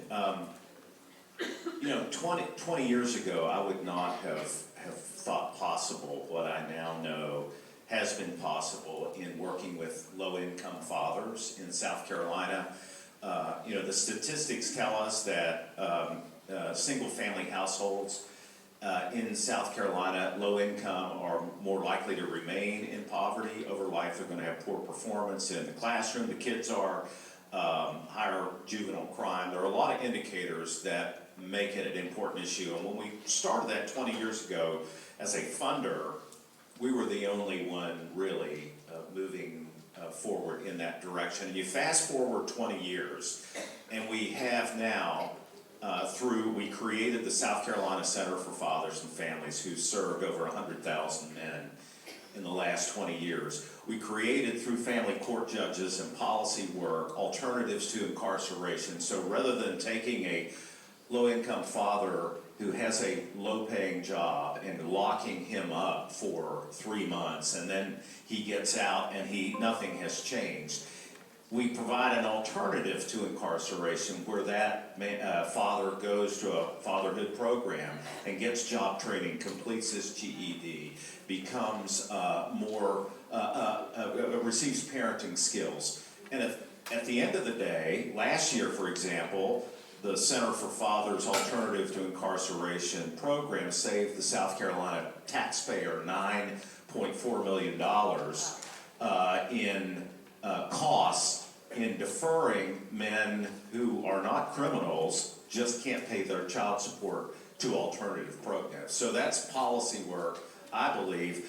It's multifaceted because it's ground level grant making and philanthropy, but it's also a higher level working within the institutions, the court administration, for example, to change things so it will help a lot of different people, including the taxpayer. Thanks, Tom. 3 quick examples. Montana was debating whether or not to continue its Medicaid expansion, and Headwaters funded the study of an economic impact that the Medicaid program had in Montana, which created a very different dialogue around why it was important to continue the Medicaid expansion. So the role of funding research to inform better decision-making is one. Second, we have been partnering with our Department of Health and Human Services Secretary. Montana has had a lot of budget challenges. They've skinned back staff. They don't have the capacity to compete for federal grants. So we funded, in partnership with her, somebody at the University of Montana that is now their federal grant application writer. And in just the 6 months that we've been doing this, Montana has secured over $4 million in new federal grants that weren't there, and that's in partnership, lockstep with the Department of Health and Human Services. And the third is the role that I play in terms of building relationships with key policymakers. I meet with the governor, with our 2 senators, with our House of Rep member, as well as with my mayors and the local county commissioners, so that they can see Headwaters as a resource to the work that they're doing in terms of being able to gather good, important, unbiased, nonpartisan information. And just quickly, as a local funder, ours is much more direct. We host an elected officials breakfast every year. We invite every local elected official in the county, and we bring our grantees to share some of their exciting developments and needs and strategies with them. And then we also facilitate trips to the General Assembly in Raleigh. And if you know Rockingham County, you know we're served by the Senate Pro Tem leader. And so I coordinate, and my grants manager, we coordinate a group every 3 months to go. We make the appointment with our senator. We sit down, he's generous with his time. We sit down and we make sure that he knows what's going on in Rockingham County, that he knows what children and families and individual struggles are. And we hope that it influences his decision making. All right, last 30 seconds each, rapid fire. If you were to start a foundation today, what's the best piece of advice you could give people? Be open-minded, be willing to listen.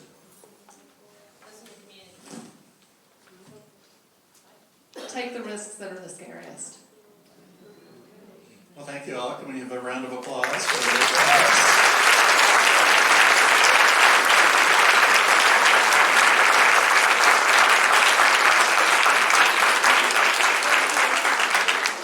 I'm not sure, yeah, it's on. We're gonna have a 15-minute break, and this has been wonderful, so I'm gonna be wrestling you up in about 12 minutes to start you coming back in here so we can get seated so we can keep going. And just remember that puzzle on your table. We're all a piece.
Also, we have forums. Health Equity Coalition would love to hear from you and have you leave your information. And if you care to, your money. So if you want to make a contribution to this fledgling organization, that would be great. The envelopes are circulating. Kathy has them. Okay, anything more, Kathy? That's it, that's what, yeah, okay. Oh, maybe you should say it. I call this a love offering because we are just a bunch of volunteers that love each other. And we want all of you guys to love us too, so that we can continue doing this work. So anything will be appreciated. And we want to know who you are in case you want to join us in our efforts so that all of us can get our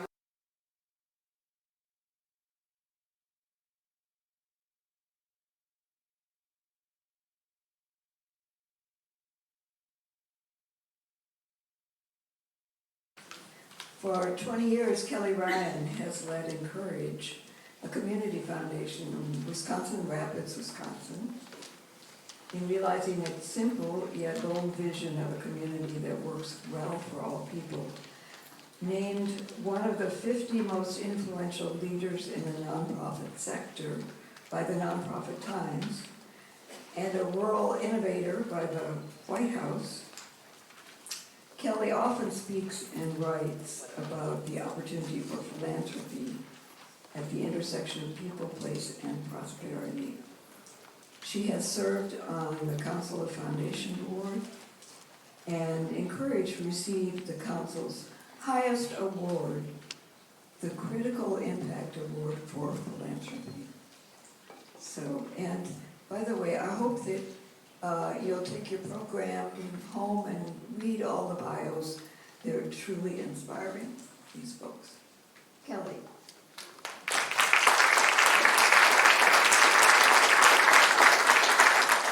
Thank you and good morning. I just want to say thank you to the previous panelists, to Brenda. Tough to follow, and I'm going to take us in a little different direction. I'm going to tell you a little bit of a story. So first I want to say this is my first visit to Western North Carolina in Asheville, and this area is just stunning. It's beautiful. We have rolling hills in Wisconsin, but the mountains are really quite majestic. So I don't know how you could tire of this any day. So beyond the beauty of the landscape, I want to say the people that I've interacted with in the last 2 days have been generous, warm, authentic, and welcoming, and clearly committed to community. And hopefully it's not a stretch to assume that's likely why everybody in this room is here, because everyone is committed to this place, to this region, and this community that you all love. So today I'm here to talk about how to maximize philanthropy's potential to create communities and economies that work well for all people. And at its core, philanthropy is about love. So when Kathy asked for a love offering, I think philanthropy is about love. Place-based philanthropy, which is what I am and what healthcare conversions are, has a unique and special role. It's fostering love for each other and our shared community.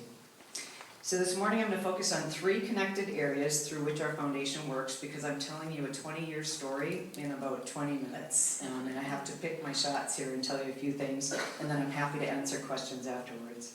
But let me just draw out, we are not a healthcare conversion foundation. We are not a big foundation. We don't have a whole lot of discretionary money, but I think we do a whole lot with what we have. So I want to underline that. It's not all about money. And we heard our morning panelists talk about that. So we work to maximize impact and realize the potential of philanthropy in 3 areas. We engage in structural or systems change. We cultivate and facilitate caring relationships and foster transformation. So structural, relational, and transformational. But first, I think important to know a little bit about my area of central Wisconsin and context for our story. So the aerial here represents the paper industry, the Wisconsin River running through the center of the state. And up until the year 2000, we were the smallest city in the U.S. to house Fortune 500 headquarters. So 18,000 people with the Fortune 500 headquarters for over a century.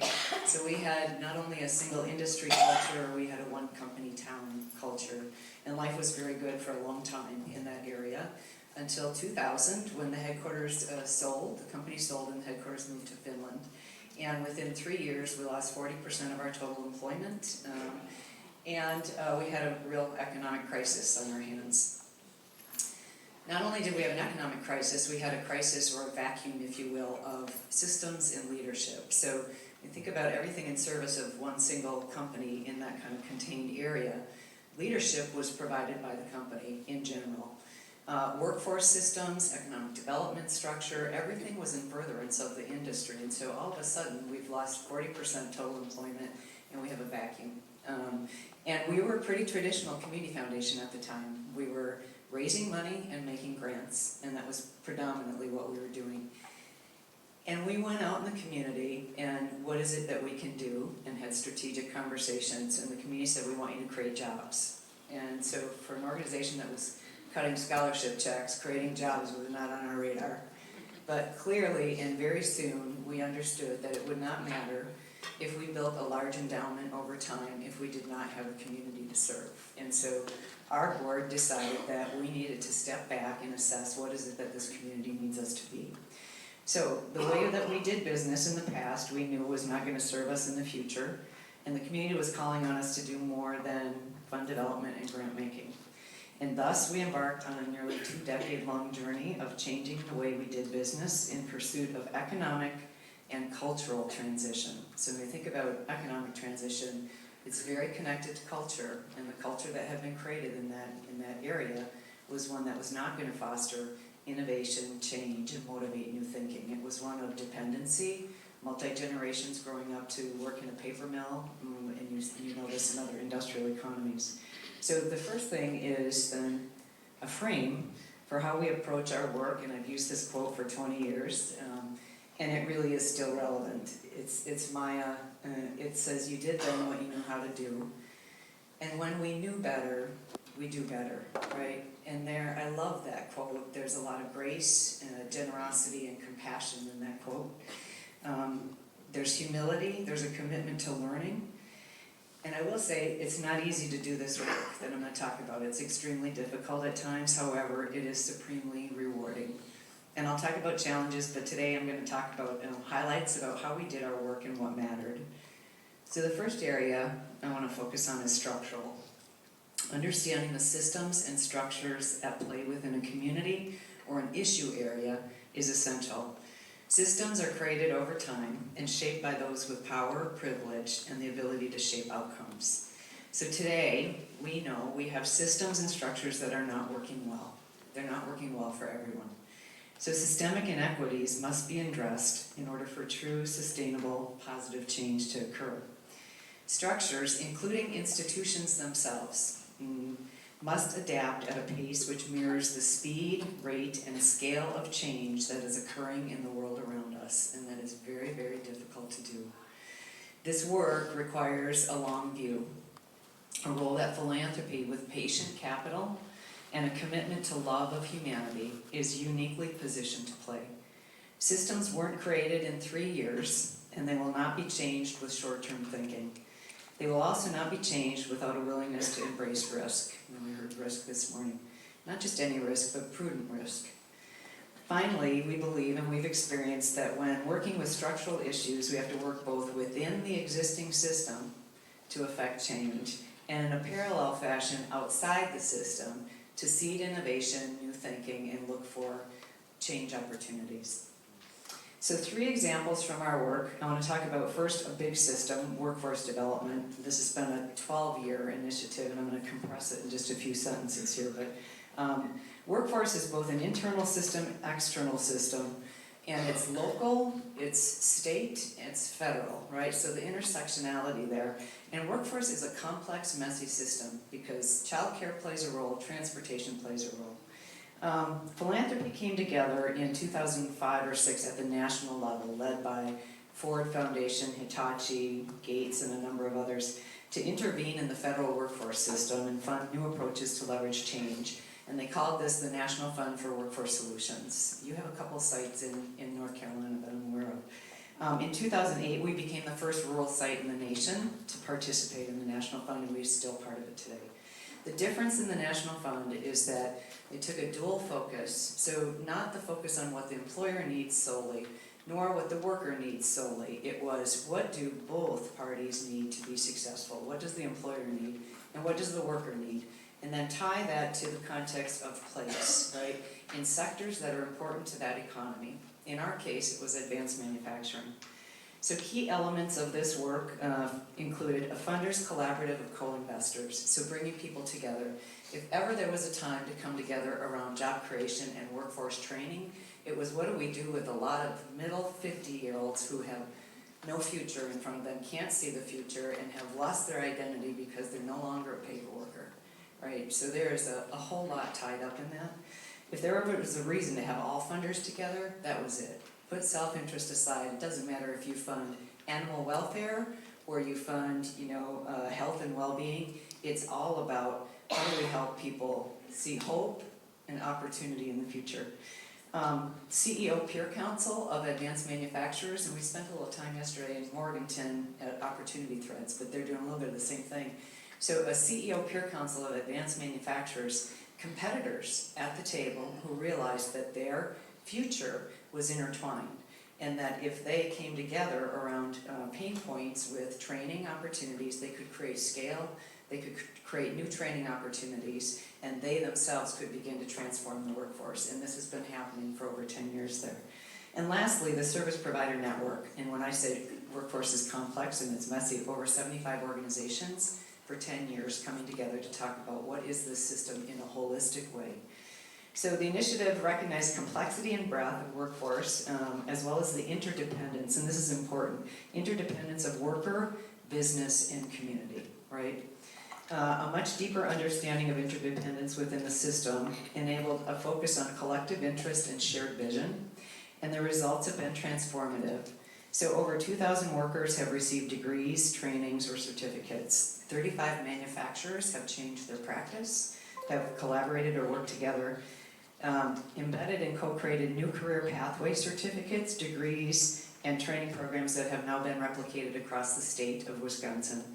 And employees are changing practices based on worker input, right? Worker voice is shaping support systems and investments. So there's this virtual circle of interdependence and listening to each other.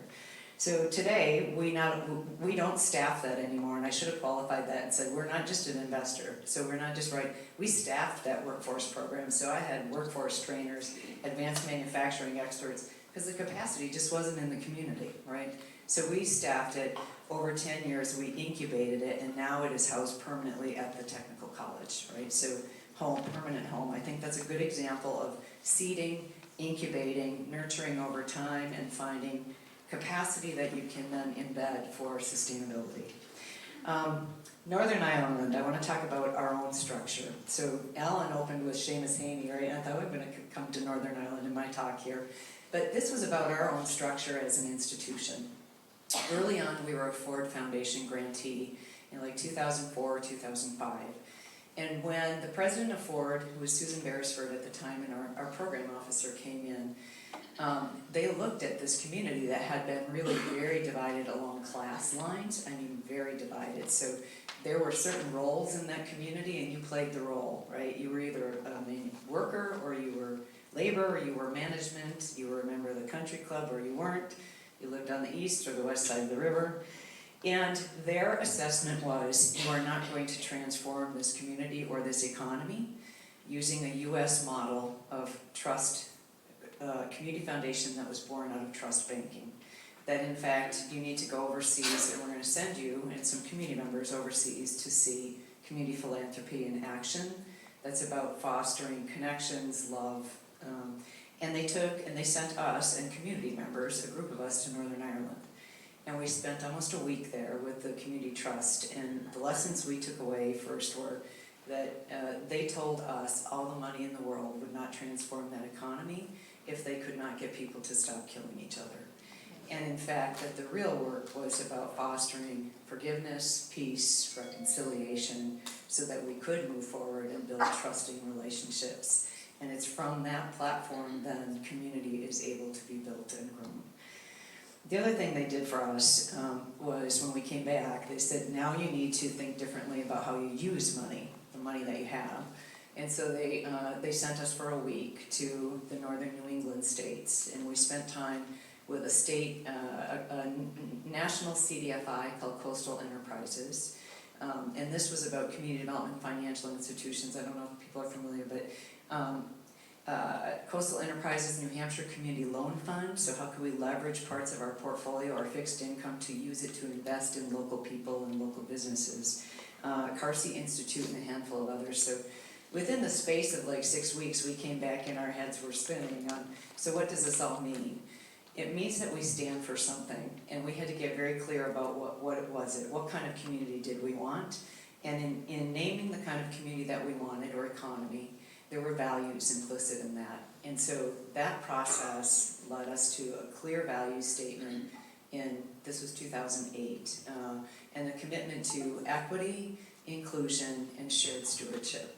And we talk about shared stewardship, and I don't think I need to expand on equity inclusion, but shared stewardship for us is about the responsibility to steward each other, our community, and our resources. And that is really an overarching frame for how we think about our work.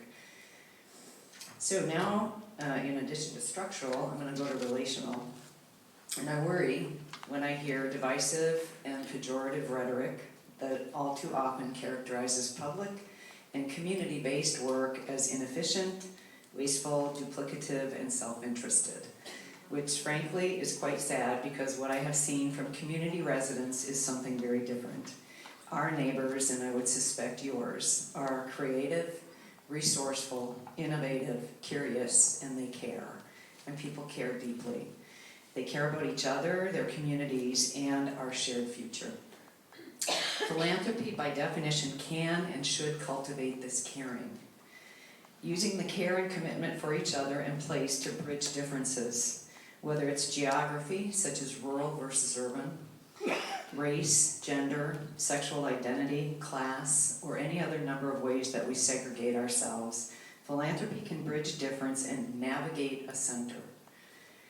We find a center from which we can all move forward regardless of self-interest or difference. And in order to do this, people need to be equipped with skills to navigate change, fear, conflict, to listen, be present, and foster respect. And so I think it was 2005, we started a program where we invested in what we called adaptive skills. We had to talk about advanced leadership, not really adaptive skills, because people thought it was soft and kind of kumbaya is what we heard then, right? But today we talk about how do you actually communicate with people in a way that's respectful, that you're able to bridge difference, because we don't hide it, we have to be able to talk about it, right? And there's adaptive capacity in there. So long-standing investment in our community in adaptive capacity. It's grown and multiplied over time. Over the last 15 years, we have different levels of training. Individual, we have a Train the Trainer program. I have a retired high school principal on staff who's a community coach. Skill workshops, tools and initiatives, and then adaptive capacity and norms of engagement are embedded in everything we do. So when I talk about that workforce initiative and those multiple groups working together, all of them co-created their own norms of how they want to engage with each other, how we're going to work. Norms are spreading throughout the community. As an example, we have a Speak Your Piece initiative focused on civility and having respectful dialogue. So that's kids up there, but that's been going on for 10 years. And actually we replicated and copied Duluth Superior. I want to say that also. There's a lot of good things happening in philanthropy, and we don't have to reinvent the wheel. We have to look for what's good and what's working elsewhere. And to be honest, we didn't know what we didn't know when we began this program modeled on the work of Ron Heifetz at Harvard, and it was showing early results in South Africa, this adaptive skills program. We thought it would be key to shaping a new culture, and today we firmly believe adaptive skills and capacity are the key ingredients in building communities and economies that work well for all. Or simply said, trusting relationships between and among human beings who share the same community are essential to its future. So in addition to training and equipping with skills, relationships grow through shared experience and social cohesion. An example I want to share this morning that has far exceeded our expectations is how we changed our annual meeting, and I'm going to have someone else tell you about it instead of me, but I'll set the frame and tell you that a traditional annual meeting 20 years ago for us would have been inviting donors for cocktails to hear about what their investment in, because we have donors, right? Healthcare conversion foundations don't have a whole bunch of donors and donor advice funds. Invite them in, what did their money accomplish, right? And when we committed to values in 2008 of equity, inclusion, right? So that was not very inclusive, it was not very accessible, and what could we do to turn that on its head? And decided that we were going to take the allocation of resources and create a community picnic. A community picnic focused on local food, open, free, and accessible to the public. We had an average annual meeting, we had 250 people. The first year, we thought maybe we'll have 500 that'll show up at this annual meeting, right, or community picnic, I should say. And we had 1,000 that showed up. Before we hosted the first event, this was 7 years ago, we got a call from a farmer who said, what can I bring to the community picnic? So I have a little video clip so you don't hear me talk at you. You're going to hear from our favorite farmer in central Wisconsin.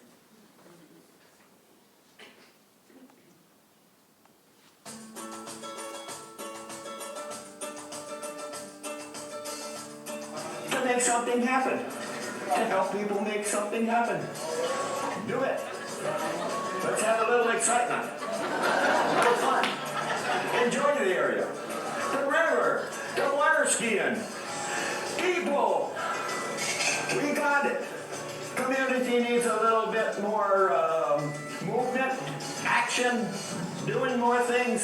So when somebody comes up with an idea, my suggestion is say, how can I help? Don't butt it to death. Now, please encourage your community foundation people. They're a little bit on the strange side. They go from about 600 years, 700 years the first year to over 2,000 years the second year, and now they anticipate 4,000 years. Now, that is a lot of years, you know, so don't tell your secrets near all these years. We started roasting at noon, and we will be going for, we just brought the second batch of 25 bags and 5 dozen to a bag, or 60 years or plus. So we got a lot of help here with football players and volunteers, and come on out and see it happen. Help make it happen. There.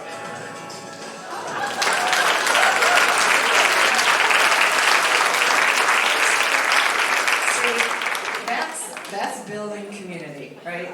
Taking the attention away from money and toward each other, appreciating and valuing and leveraging what we have, and for many, seeing the community and each other with new eyes. And we tell the community, really, this is a community-hosted event. So we started out funding the whole thing. Right now, it's about 80% supported and funded by the community. The farmers donate all local food. The farmers market and our Hmong farmers donate their goods. Local restaurants prepare it. And Harold, last year we hit 8,000 people attending this picnic, and he has since donated about 30,000 ears of corn, right? So not only donating 30,000 ears of corn, I have to add a postscript here, is Harold's been working with us for the last 18 to 24 months to donate his farm to the community to create a first K-12 farm school in Wisconsin. So,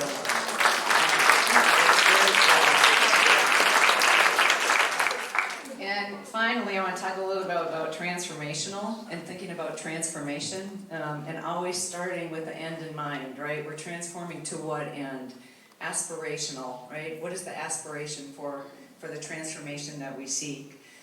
So seeding of innovation to unleash and tap the creativity that exists in all of us, to unearth hopes and dreams, and more importantly, philanthropy has the power to transform the current state and help residents and our communities realize hopes and dreams, to seed innovation that unleashes and taps creativity and the passion that exists everywhere.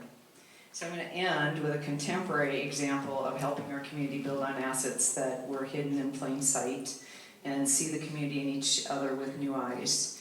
Begin to shift away from a mindset of scarcity, right? right? So to abundance.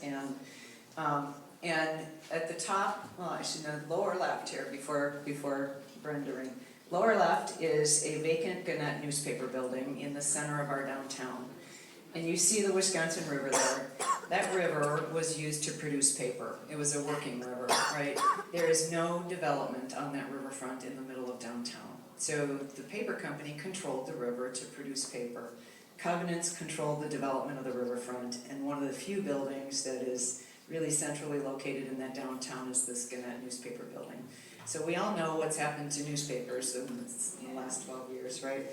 It got to the point where there were maybe less than 10 people in that building, and we started talking to Gannett and said, you know, we'd like to acquire that building and to do a community development. But the community development we wanted to do was we wanted to make sure that whatever happened in that building in the downtown, that residents had a say in what would happen there, and that if in fact we could address, so I step back and kind of say, we've done a lot of community outreach, a lot of community organizing, community engagement, listening, community surveys, everywhere, right? I mean, we went out in community all over. And what we would hear back repeatedly over a period of 4 or 5 years was this kind of underlying theme about they. They'll take care of it, right? So who's they? They was the paper company, they was the Meade family, they, right? So shifting that narrative away from, well, they'll do it, to I have to do something about this, to we can do this together, and realizing that we ultimately are they, right? So it was that frame that we were having a hard time getting past, was this kind of feeling of, well, they'll take care of it. It's not my role to show up at a common council meeting. We had terribly low civic engagement levels because people just didn't need to show up, right? They didn't make decisions. And so the idea was, long-term, if we didn't foster a more participatory culture in that place, nothing would change, right? People need a sense of agency, ownership, control, and ability to shape the communities that they live in. So we bought the building, and we hired a firm out of New Orleans called Concordia, and we hired them because they specialize in community-driven design processes. They were very instrumental post-Hurricane Katrina in helping parishes design the kind of housing that they needed to have replaced, instead of the federal government and HUD coming in and designing the housing. They helped the parish residents that were coming back design the housing that they needed. So they worked with us over the space of 3 years. We had over 2,000 people participate in regular meetings where we come in and we talk about, this is not about the building, it's about a lot more than the building. It's about how do we work with each other to first identify assets. So if we ask people, what do you want in this building? The precursor to that was, let's assess what we have, right? So how do we get people in the mindset of thinking differently about moving from scarcity to abundance? Because we have this beautiful Wisconsin River, totally underutilized. You wouldn't even see a kayak or a canoe, or, I mean, totally underutilized. So it was first that understanding what we have together, right? And then everyone had their own agenda, right? Children's museum, microbrewery, all over, 1,000 ideas. The process to go from 1,000 ideas down to a core set of ideas that would live in that building took several months. It was infused with adaptive skills at the table. How do we help people take their self-interest, transcend that to get to common interest? It was nothing short of transformational in terms of individual behavior. So we also evaluate, right? And we had an evaluator we use out of Boston who focuses on networks and network analysis, so the connections between and among individuals, and have done mid-term evaluations on even participation in that process, and people report changing attitudes, thinking differently about the future of the community, etc., just by virtue of the process. So I should accelerate here, I know. Let's see, I'll tell you what's in the building, what's going to be in the building. It's not quite done. They decided first and foremost that they wanted the building to be LEED certified, so environmental. That's a very big thing because environmental sustainability was not top of mind in that community. It was really about paper production, right? So the microbrewery won, and they wanted not just a microbrewery, they wanted a training microbrewery. So how are we going to think about using this as a community accelerator to accelerate an economy that would work well for all people. So it'll be a training microbrewery. It will house the first brewing apprenticeship in the state of Wisconsin, so we're marrying our workforce investment here. It'll have a commercial culinary kitchen staffed by the technical college, and then a brew pub cafe that'll come out on the front of the river with local food. The second floor we're excited about is a partnership with the University of Wisconsin and calling it Skunk Works. So those of you that might have been around post-World War II or right after World War II or remember this, there was a charge from the federal government to Lockheed Martin to create a new fighter jet in a very short amount of time. And they took engineers and designers from multiple companies out of their work environment off-site to a place where they could transcend the boundaries of their own institution and foster innovation, collaboration, etc. So they were near a very smelly kind of factory area, and they coined the term Skunk Works. Lockheed has since trademarked that. It has a whole program around it to think about getting out of our own institutional environments and our own mind, what blocks us in terms of mindset to think differently about innovation. So we're excited about that also. But I want to say to the community, this is about so much more than a building. I'm getting back on script now.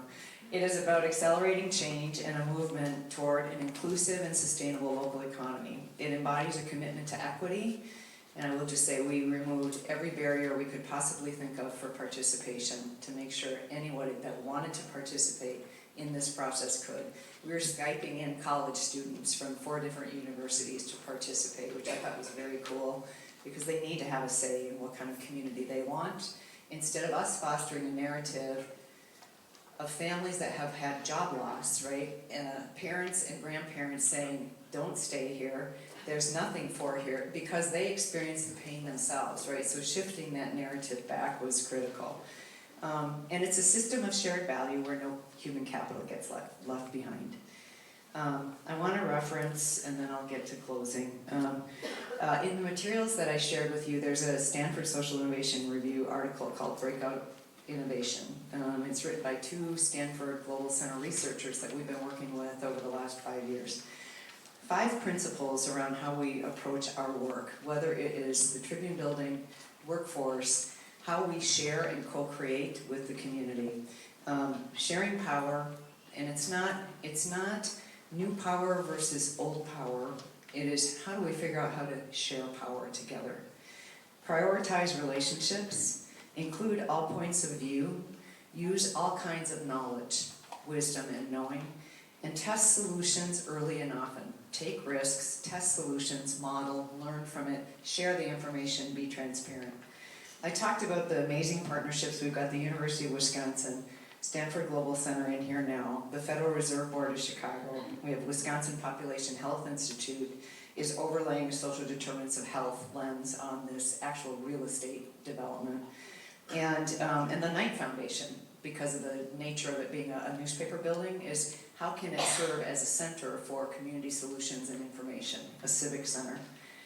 So both of us, UW, University of Wisconsin, and Encourage, have a commitment to listen and align resources to advance co-creation for this building. So the last year or so, we've embarked on a co-creation process with community to create what we're calling a blueprint for sustainable community.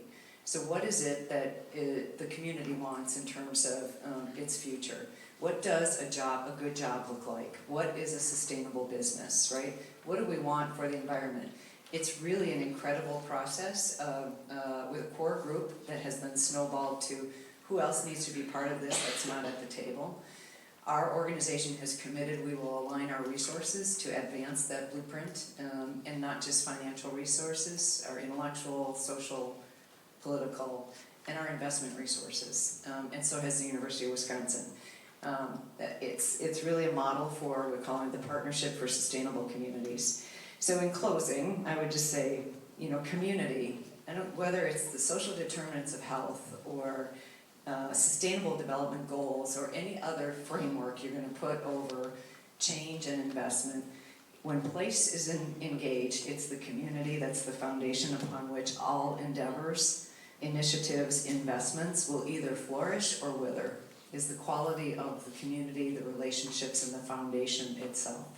Sustainable change is possible when people contribute to what they care about, co-create, and share responsibility for each other. And I'm going to close with, this is Ambassador James Joseph. He is a professor at Duke University, so I thought he'd claim it a local, but I love him. He also was the CEO of the Council on Foundations for a long time. He was an ambassador to South Africa, really incredible man. I think a PhD in divinity from Yale. And he says, when neighbors help neighbors, and even when strangers help strangers, both those who help and those who are helped are transformed. When that which was their problem becomes our problem, there is a new connectedness and new forms of community are possible. I love that quote. I always use that quote as much as I can. And lastly, I want to say, when we explicitly acknowledge that our dignity and liberty is fundamentally connected to the dignity and liberty of others, that in order to create something truly transformational, we need to generously offer our piece of that puzzle for the promise of something new. Thank you.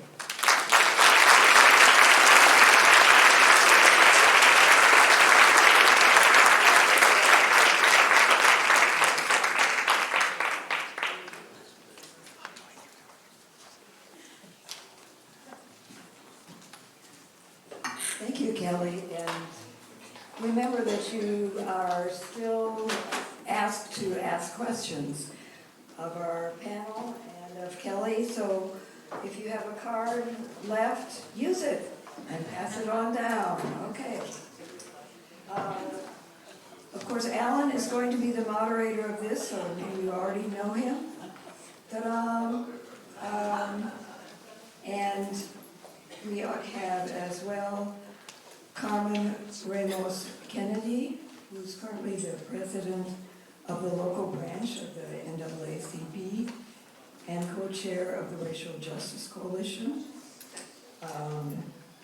As a political operative, Ramos Kennedy has managed winning local and county campaigns and also held staff positions on a congressional campaign and at the Campaign for Southern Equity. For her, the highlight of her political work was the 2008 presidential campaign.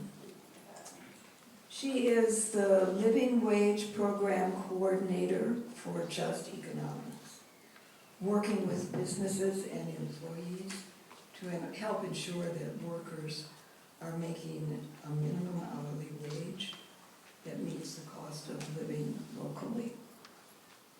And Al Whitesides, in elected office, we've been hearing what that can do. And by the way, he said he was glad to be here because it gets him out of a budget meeting.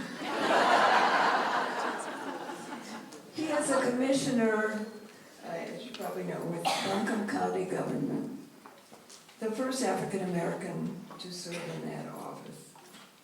In high school in the 60s, Whitesides was a leader in the Asheville Student Committee on Racial Equality, which worked to desegregate downtown services and businesses.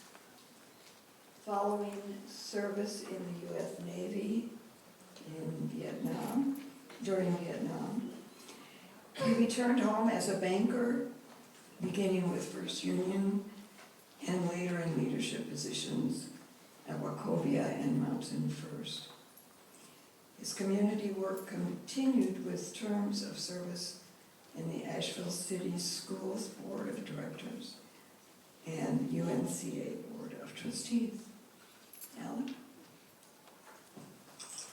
Thank you, and thank you for being with us, Alan Carmen. And I was going to thought I'd make notes of Kelly's talk, and I'd have a few main points, and I would throw those back to you. Got about a page and a half, so I don't know where to start. So, but let me just ask you heard Kelly's story, just throw this to both of you. You heard Kelly's story about using philanthropic assets to build community and also to bring back an economically dislocated place. What did you take from that that might be applicable to Western North Carolina? What are your big points? What I took from that is for 5 years, First Union, I was regional operations officer. I worked from Boone to Murphy. And during that time, I saw Western North Carolina change, because at that point, when I started in the early 80s, we were completely dependent upon the textile industry. I remember towns like Marion that were booming. You know, when you go to places like Robbinsville, all over. But then, boom, when the textile plants started to close, I can relate to that. Even the paper plant in Kent, when they threatened to close, or they were closing, the employees had to buy it, Blue Ridge, for it to survive. But we saw a complete change, especially in banking. And from institutions, and by that I mean companies who were strong, were no longer strong. We saw churches all but close because key people in the community moved away, and they lost, employment. And it affected nonprofit organizations all over. But since then, I've watched us change. But now, I think what can really help us, sustain us going forward, is working in partnership with the Dogwood Foundation. Because folks, that's something that can transcend, that can help us for generations to come.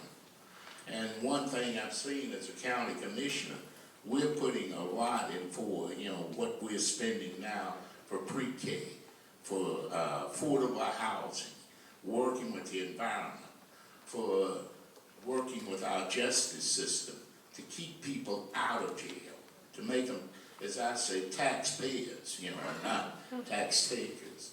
But all of this is important, and we've got to do it if we're going to survive in this century.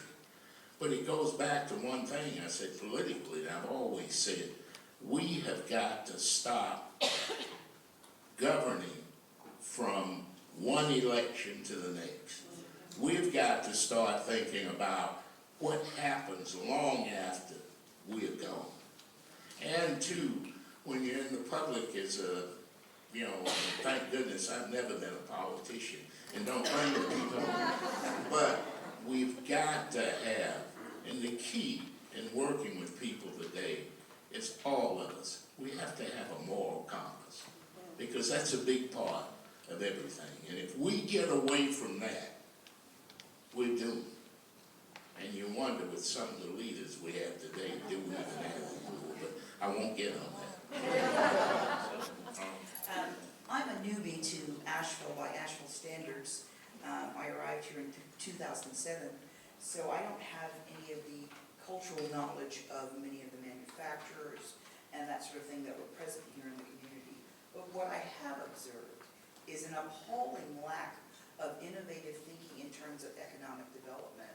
We have some amazing community people sitting right in this room right now with great ideas that need to be listened to, because we have an incredibly underworked Black community, brown community.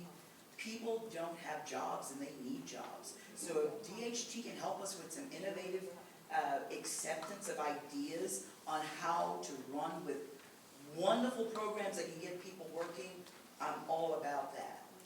We have, I understand there's some presence of some kind of entry-level work. We need a focus effort on entry-level work and jobs that doesn't keep people at that entry level, trains them and moves them up to a living wage of $15 and more. We are sadly lacking in that arena, and I certainly hope that DHT can help make a difference. In terms of health equity, there's a lot of room for growth there, so that's my thinking. Kelly, I want to ask you, you've talked about amazing effort in a place, a county, a town. We have a 16-county region we're talking about here. Can you vision out how it might look for a bigger region to take on that kind of process? process that you talked about? So I should have been clear that our primary service area is central Wisconsin, so 45,000. And that would have been the primary impact of that Fortune 500 paper company. But then the workforce system extends out 9 counties, right? So that's that extension of service in that area. And we do a lot of work with the state. And so we do a lot of work with Madison. When I look at in some of the research and demographics in this area, very, very similar to Madison and the surrounding 16 or 17 rural counties is what I see. Similar demographics, out-migration of population, increasing poverty, challenges, similar challenges. So how would it look? It looks like what each community needs it to look like, right? It's about being in that place and helping. I think the challenge is, how do you foster regionalism? Because you need regionalism to maximize impact and gain efficiencies and not lose identity of the small communities that are really just revitalizing, coming back. You see sparks and little green shoots and helping them retain their identity and grow while being part of something that's larger and regional. It's that concept of interdependence that we talk a lot about. We have a lot of rural versus urban angst going on in Wisconsin right now. And we're doing work with the governor's office on how do we promote the relationship between rural and urban, help urban understand where's the water, food, where's the connectivity, right, to between these two, and that we're more alike than we are different, right, that we actually need each other. So Carmen, I want to follow up with you. The basic question is, from a healthy community's perspective, how do you see the opportunity for impact by philanthropy on issues like economic security and racial equity in Western North Carolina? And I want to add on to that question, some that are coming in, I'm trying to juggle everything here. So, to add on to the question, what methods are locally possible to make sure that we are encouraging change with a lens of racial equity and the shared work of dismantling white supremacy? So in the context of that question and the idea that we have new philanthropy on the table and philanthropy also this existing looking for opportunity, how do you answer that question? Racial Equity Institute training, everybody start there, in terms of racial equity. I'd first like to address what does a healthy community look like? And healthy community has a really broad range, but a healthy community looks like a safe community, a place where people feel safe, their children can go to and from school safely, attend schools with educators who are culturally competent and care about the kids, number one. Number two, we need to have jobs for people in order to live in the city. People are being pushed out into Buncombe County. That's a healthy community to me. We need to have economic development. People need jobs.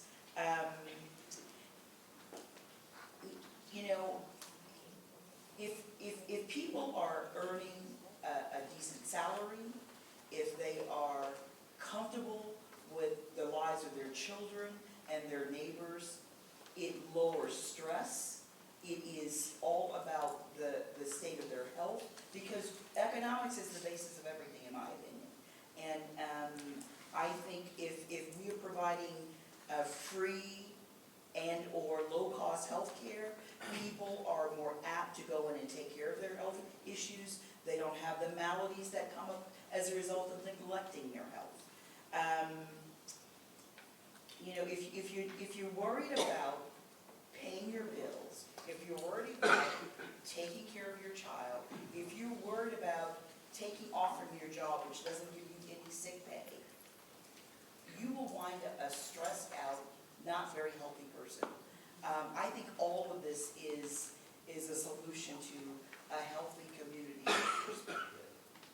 To follow on that, we've talked about both racial equity as a goal, but we've also, the Health Equity Coalition has called on philanthropy in the region to also take a racial equity lens in its work. So what's the difference between a goal and then taking a racial equity lens for institutions that are committed to racial equity lens look like? Hiring people who have proximity to the issue. If you're doing the work, hire people who have proximity to the issue to help serve the community.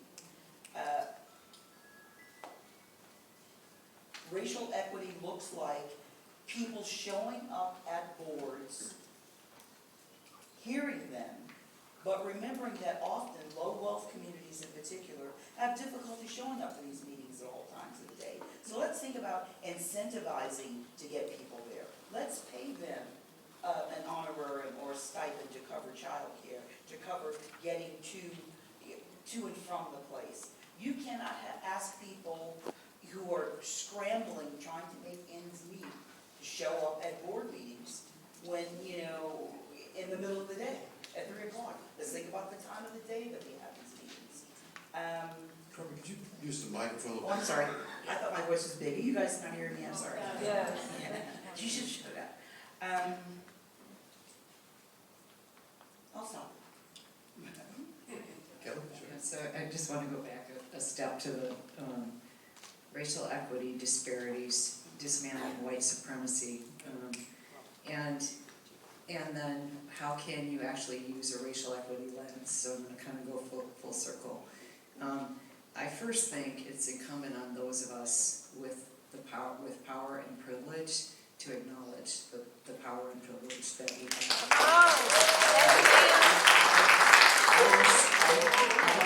I do that every opportunity that I have. If I'm on stage and speaking, I will acknowledge the privilege that I have, and then talk about, so what do we do, right? What we've done in central Wisconsin, in this 45,000 population area is predominantly white. It's 95% white. Our largest population of color is our Hmong community. I know you have some Hmong here. And so we've done racial literacy training internally to help people who grew up knowing nothing else, why they have privilege, even though they feel like they've been really harmed economically and are living in a real challenged environment. And I will say, subsequent owners of that paper company have been private equity firms that have taken resources out of the community and continue to dismantle and sell off assets, right? And this is happening in rural America, in ag, in manufacturing, and other areas. But so doing that, helping people understand what is it that they have, and why does the fact that Madison or Dane County has some of the worst outcomes for African American boys in the nation. I mean, this kind of dissonance between what Madison thinks it is and what is actual, and why does that matter to every one of us in the state of Wisconsin? And we have those kind of conversations.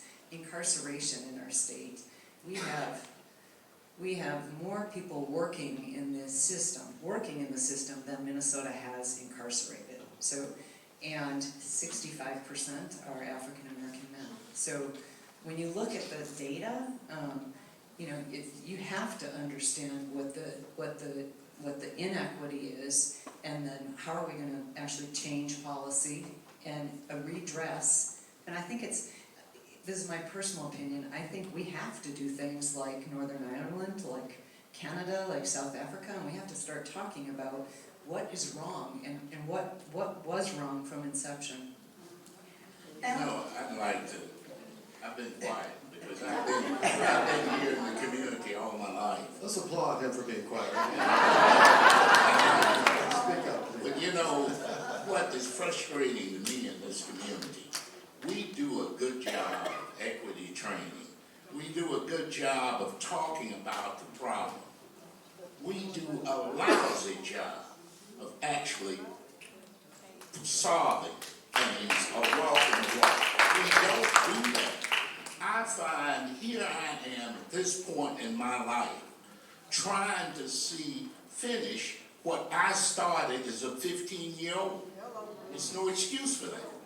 And we know what the problems are. Sure, I've been, I don't know how many equity training, a lot of you in this room have been there.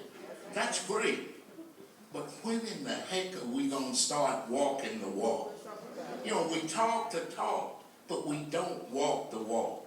And what I'm trying to do as a county commissioner is push the county, which is one of the biggest employers here, and we have a lot of influence in Buncombe County, because we have from the city of Asheville to Sandy Mush and Broad River. We have got to set an example. We have got to set an example in our hiring practices. We've got to make sure that we are paid a living wage, and I think your living wage is way too low in Buncombe County. We'll talk about that sometime. Yeah, it is. And that's why in Buncombe County, everybody, July 1 will be at $15 an hour. But wait, don't clap there, because we have 1,500 employees. That only affected 15. Everybody else was already there. We started several years ago. But when you look at the jails in Buncombe County, when I toured the jails, this got me when I first went on the commission. I was walking through with the sheriff, and we were talking. I talked to some of the guys, you know me, and I stopped. And one looked at the sheriff and said, wow, and then looked at me and said, he's done well, Sheriff. He asked me, he said, when were you here? He just assumed that I'd been through the system. That's why I was there. And then when I told him I'm a county commissioner, he just looked at me. But what I saw when I looked at him was a young man in his early 20s who's already given up. You don't think about that.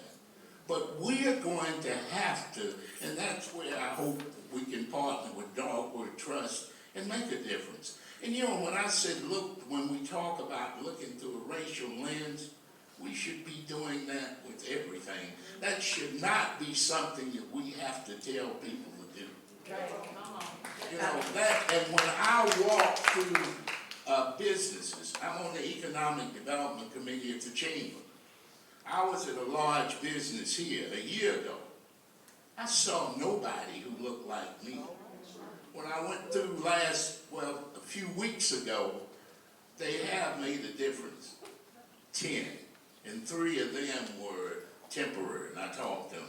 So, you know, I challenged the manager. I said, next year when I come, you got to do a whole lot better than this. But, you know, that's what's frustrating. I think hopefully we can do it. Because, you know, in the county, we're looking at that. That's why we have pre-K, affordable, the diversions that we're pushing. We're doing all of this to make a difference. And we can't do this by just having people of color at the top.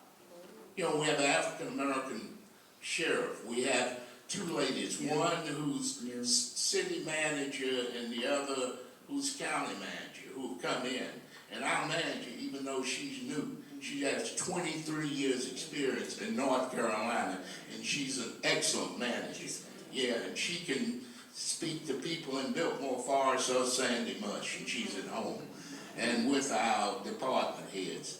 But I won't dominate, I didn't intend to do that, but what I'm saying is, so, it's time for us to do something.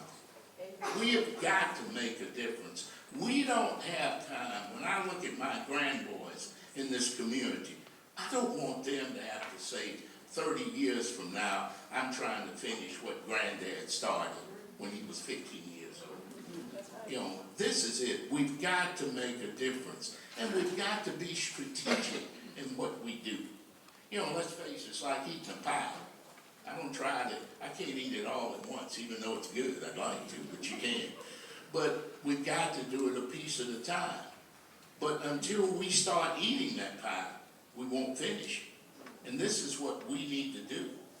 And look at the different areas, because it's a crying shame when we spend $90 million a year on education, public education.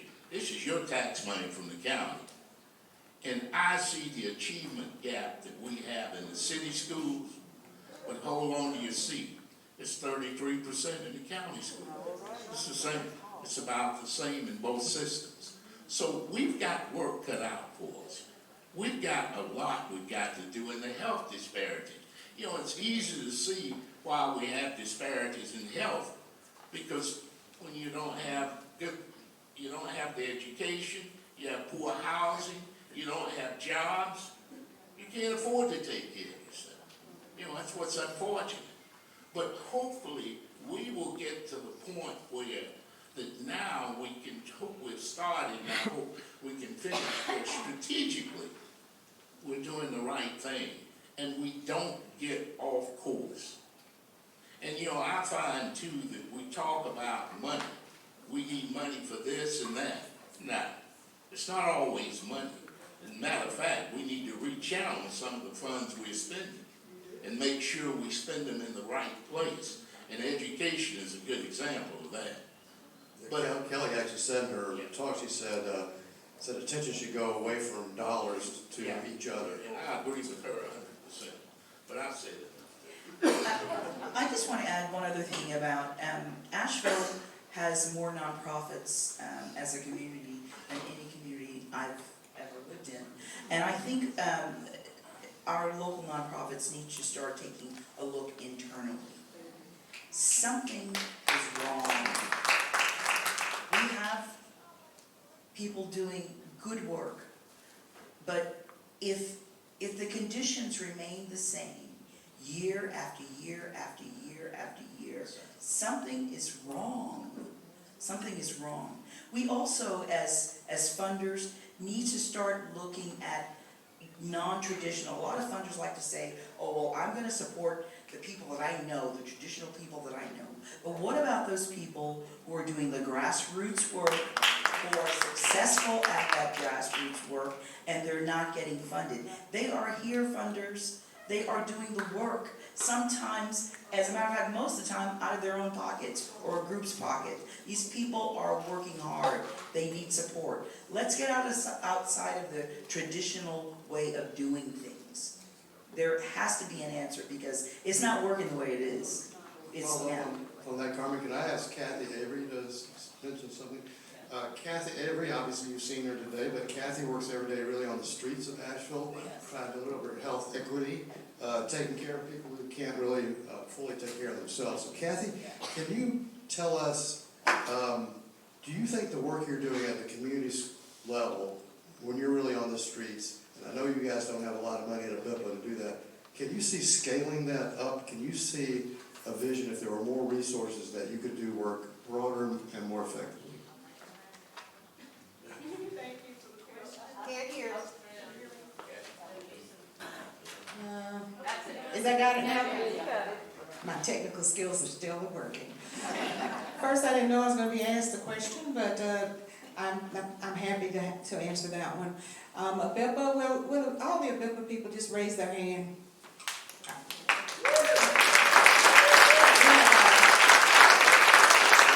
We have our executive director, Juana Grimmick-Eachin, and several of our board members here, and we work really hard with really little money. And Juana likes to say we get it from here, there, and everywhere. We put it in a bucket, we stir it up, and that's our income. And if we don't have income in there, that doesn't stop us. So I was thinking about the question when he asked me a few minutes ago, and I like to think that we know what we know, and we see what we see. But when we go out in the community, I do door-to-door in public housing and in the community, and we just literally knock on doors. And we get referral from Mission Health Partners and others, and we actually go into the home. And if you're in a doctor's office, you may not know what's going on in somebody's home. But when we go and knock on their door, and there's only a few times over the few years that they have not let us in. And then Joanna laughs because I have a red chair in the trunk of my car, and I'll literally take the red chair out and sit down in it outside their house, and they just look at me like I'm real crazy. And then they'll say, well, just come on in, because that's that trust building. But we see everything. And one of the problems is we like prevention. That's my first goal, prevent. But we see so much chronic disease, especially in the African American community. We see so much of that. And just getting things out there to help people that are chronically ill has been a real struggle. And we have taken money out of our own pockets to help people at that time, real time. If you needed something and you crying to me, telling me you've been here, you've been there, and been everywhere, and it's $20, I'm gonna give you that $20. I'm sorry, and I don't care what class C you're not supposed to do that. But if that's gonna help you get to the next level, that's what we wanna do. So if we had funding so that this grassroots thing that we're doing, we can continue to do that in real time and help people, then for me, that would be the best day of my life, because I wanna help people in real time, and I wanna ask them what they need, because I go into their homes, hey, I'm a nurse, I got an objective, I'm going in your house to do X, Y, Z, and then when I come out, I gotta throw all of that away and figure out what you told me you needed, what did I see that you needed right away, and the last of that is, that means what we do is long-term, not short-term. Thank you. I want to talk about that because I think this is part of taking inventory of what we have. You know, we have a bit, but we have Kathy and her crew out there. And before we get fancy about designing new things, we need to see what can be built. And so we already have it build it up. So that, I think that's a great story. So it seems like this issue of dealing with racial equity and also just dealing with race between us all is very, very big. And it seems like that part of getting our communities ready to do any work that's going to be bigger or more profound is going to have to deal with this up front, right? So you haven't got any ideas what will be the next move? How do we begin a broader conversation that might help prepare our communities to come to the opportunity dealing out front with issues of race? I think first talking to the communities about what their needs are. And, health we think about health as our physical, I have this ache or that pain. But health is the whole picture. It's your mental health, it's your environmental health, it is the healthy food that you eat, it is healthy children. So I think we need to talk to the community about what they need in terms of what looks like healthy and equitable to them. And key too, we need to not only talk to the community, we need to listen to the community. Because one of the things that I find, what we do, my partner and I, the two representatives from District 1, we have almost every other month, we try, we've gotten on schedule now, but we're getting back on. We meet with our constituents in the community, and we listen to them. And we talk about everything from health, it even comes up about race, everything. But the key is, when we deal with the problems of race, we've got to be upfront.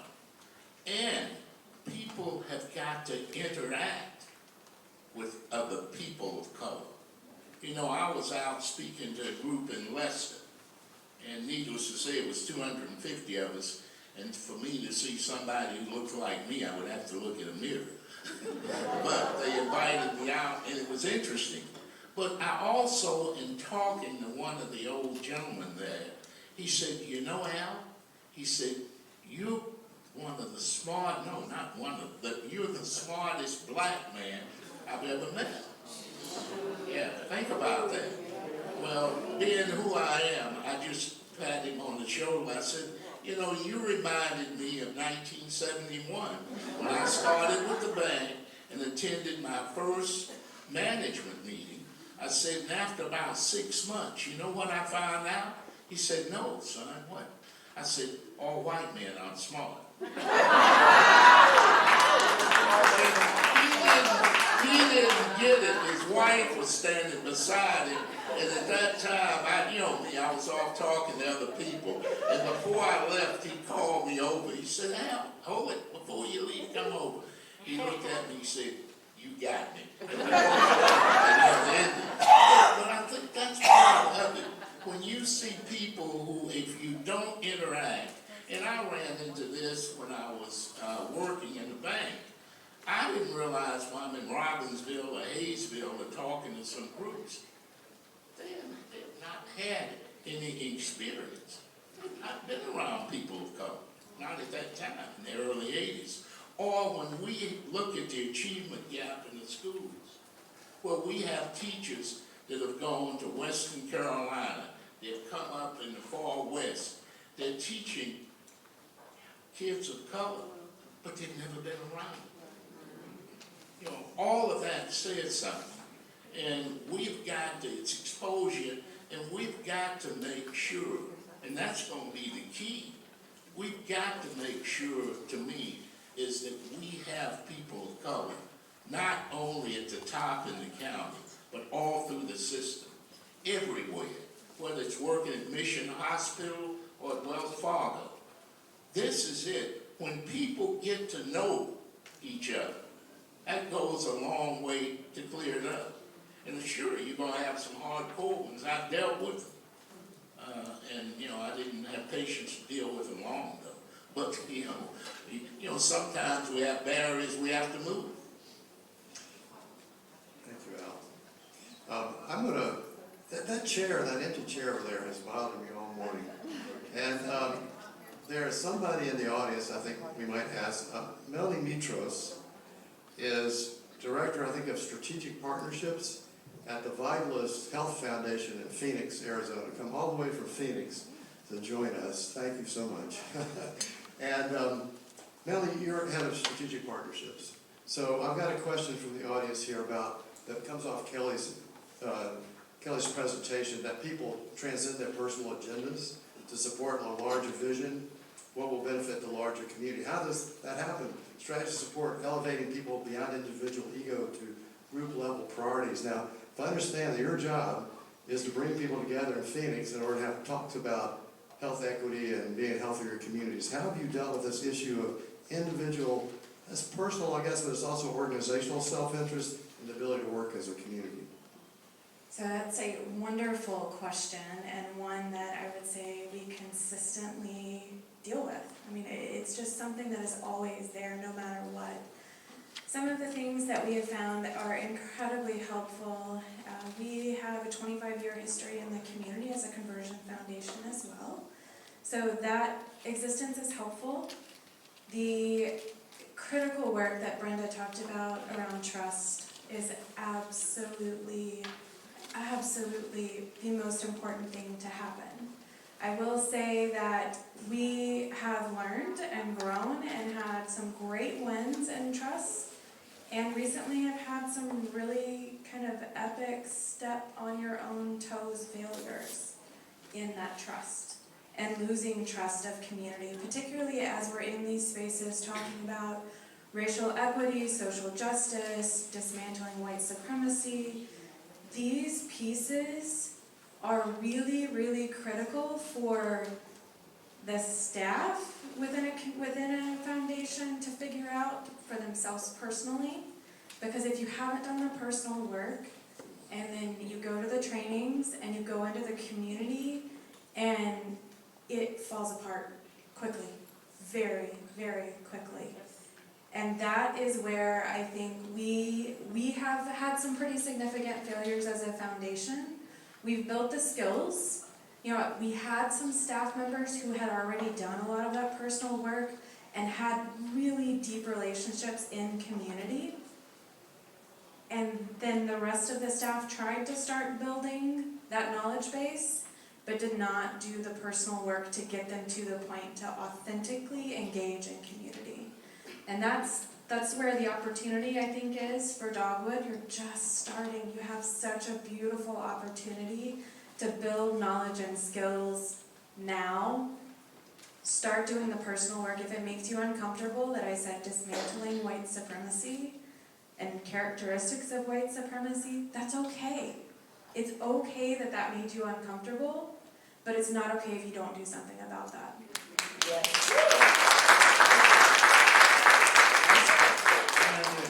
Add on to the idea of transcending self-interest. And when I talked about adaptive capacity and norms, it's up to us to model that behavior. And so a norm in the community, and for us, is declaring self-interest. So whenever we're at the table, we identify, we have an interest in this, and this is what it is. And modeling that behavior with transparency, and declaring it as a norm for group dialogue. We all have self-interest, right? And if we get comfortable with declaring what it is, then we're going to be more likely to be able to transcend to collective good. I've been informed that we need to be headed towards wrapping up. So I want to ask you two any last thoughts of things you really wanted to say you didn't get to say, and then I would ask Kelly a question for closing out. So, Al, Carl, Carmen, anything pressing on you? I just want to, Microphone, Carmen. I just want to repeat again, get comfortable with discomfort. We have some really difficult conversations to have in this community around all that DHT will be doing for our community. Get comfortable with discomfort. Nonprofits, look inward, because there are not enough people that look like me, or look like Brenda, or look like any number of people out in this audience at your table helping you to make decisions. You cannot an all-white, middle class, upper middle class group of leaders or staff cannot possibly, without the input of people of color, make the right decisions for the community. Please, look inward.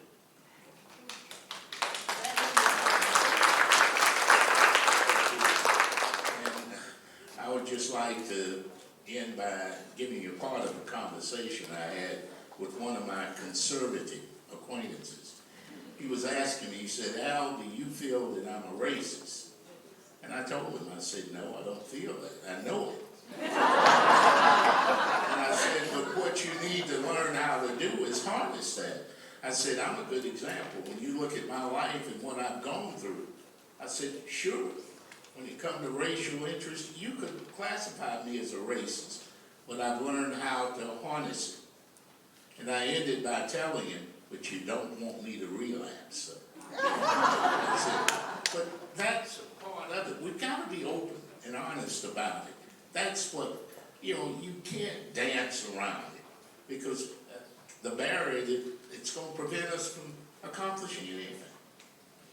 Before I get to the last question to Kelly, I need to announce to you that today we have live streamed this event, and it's also been recorded. So if you want to go back and look at it again or share it with your friends, you can go to the Health Equity Coalition website, which I believe is healthequitywnc.org. Did I get that right? It's right on the banner. It's on the bottom of the banner, so look at the banner. Anyway, so you can see this all over again, and It's on the back of the program as well. so, Kelly, you have been immersed at Western North Carolina for 2 whole days. You're bringing a lot of wisdom from your experience in Wisconsin. Do you have any vision about where we can head here with all this, with opportunity ahead of us? I can't declare a vision for you, right? That's your vision to create. But I can say what I see, and my experience in North Carolina precedes these 2 days, right? You have a wonderful rural center. North Carolina Rural Center is one of the best in the nation. We wish we had it in Wisconsin, right? You have Self-Help Credit Union, one of the best in the nation. I mean, truly. And you have very rich philanthropic network, right? You have so much more than Dogwood. You have a lot of philanthropy throughout the state of North Carolina. And it strikes me being in Morganton yesterday and seeing the work of worker co-ops where the workers are transforming the textile industry, and they're gaining wealth, stability, right, by having an ownership stake in the company. You have the ingredients here. I was thinking last night, Alan and I were together at an event in DC last week or the week before, hosted by David Brooks from the New York Times, and it was called Weave the People. And I think that's the opportunity, right? It is the money will help weave, but someone needs to help weave the people, weave the region, right, to something that's better than any one of us could do alone. I say us, any one of you could do alone. We're all in it together. Thank you. So thank you so much.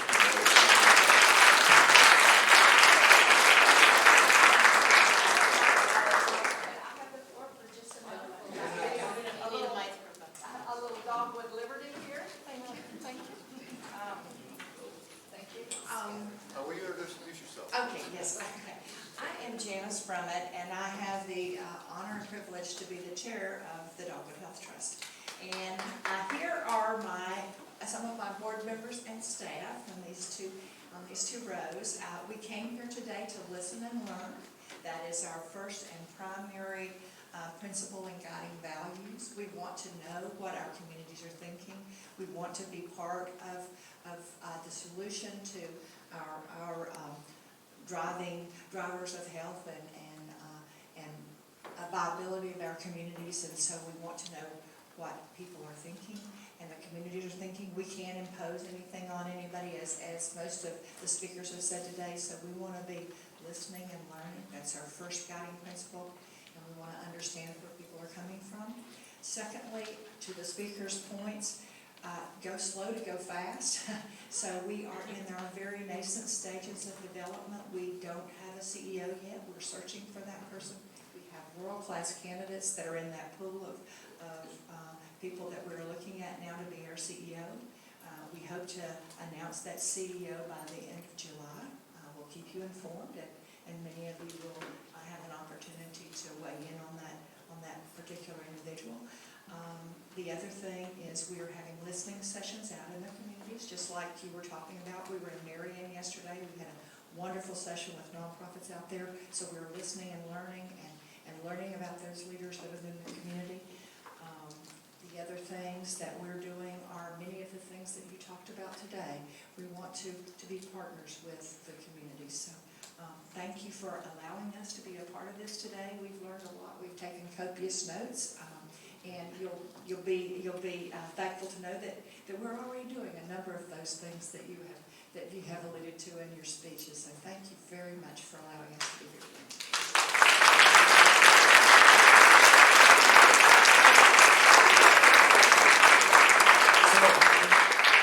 While we're up here, we know we have an announcement that you announced yesterday about a new board member. And can you just tell us who that is, and if you want to introduce other folks? Okay, well, first of all, let me just introduce my board members and have them stand up that are here. Jackie Godluck, she's from Rutherford County. And we affectionately refer to her as Jackie G, because then we have Jackie Sims, so we have Jackie. We have Martha Tyner, she's from up in Yancey County. With us today, who is from here in Buncombe County. He is a lawyer, a very prominent lawyer here in town. And yesterday we announced our 13th board member, who is from Marion, and her name is Donna Ledbetter. And Donna is really a community activist and a lovely person. And when we interviewed her, we knew that she was doing the grassroots work that we wanted to do in the communities, and so we are delighted to have her as our 13th board member.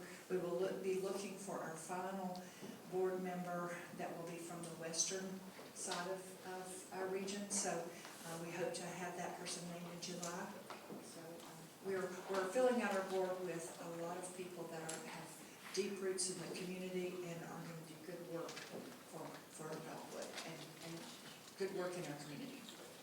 You do have a few staff members. I'd like to say Lakeisha McDay has been great working with us, and what a great contact, so we appreciate it. We have Lakeisha here today, but we also, I guess April had to leave. We have one grants person so far, and that's April. And April is doing great work for us, and so she's going out in the communities as well, and she's doing a lot of boots on the ground work to find out what communities need. So. We so much appreciate you all being with us today. So thank you.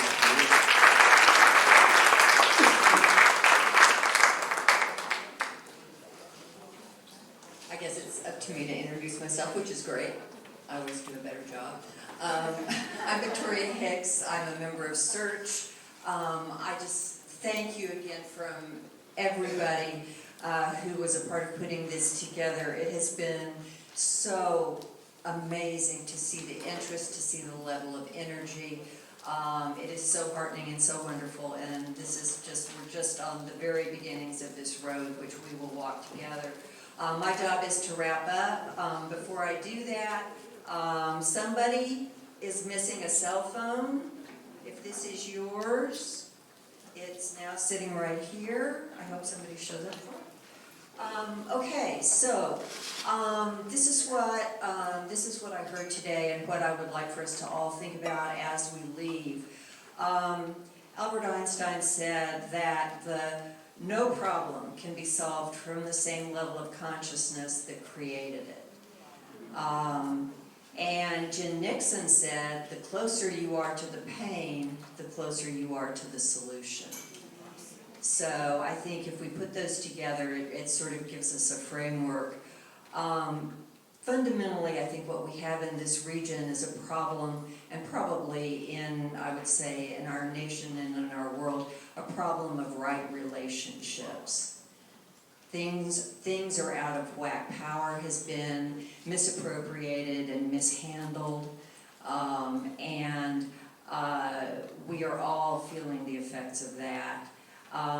If we don't get the relationships right in what we're doing in Dogwood, in everything that we do, if we don't get the relationships right, we won't get anything right. And so I think many of the panelists alluded to that. And that means that we have to do the work in an equitable way. Not only to say that we are going to focus on equity, but to be equitable at the level of basic interaction and basic conversation and basic inclusiveness from in everything that we do. So I think often, we're so far from having answers, but at least I think today that we heard some really brilliant suggestions for some questions. And so I would like to leave you with these questions, and I would like to suggest that as we go forward, all of us, that these are the questions that can guide us toward the kind of transformational change that I think we all want. How do we bend the power dynamic? I'm going to repeat that. How do we bend the power dynamic? Who is not at the table, who should be at who we need to have at the table. If they're not at the table, we need to have them at the table. Ask ourselves in everything that we do, at the beginning of every day, at the beginning of every endeavor, who is not at the table that we need to have at the table? What does it look like to actually cede power to the community? Not to talk about it, not to do this, but to that idea, but what does it look like? How do you go about, let the community vote on what the services are going to be? I mean, it's one thing to talk about we're going to be inclusive, but I mean, I think everybody was like, whoa, they let the community vote on what the service, whoa. So, yeah, I mean, I think we can all carry that as, what does it really look like to do it? How do we build adaptive capacity?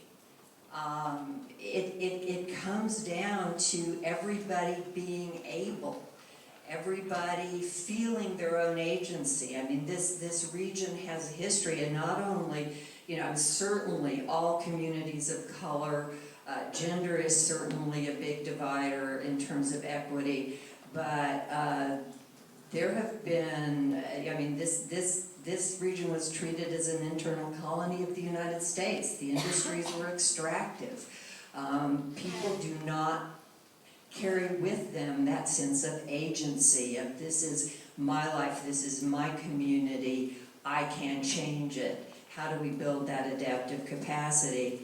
And then what risks are the scariest, and how are we going to help each other to take them? So, thank you so much for being here. The future is amazing.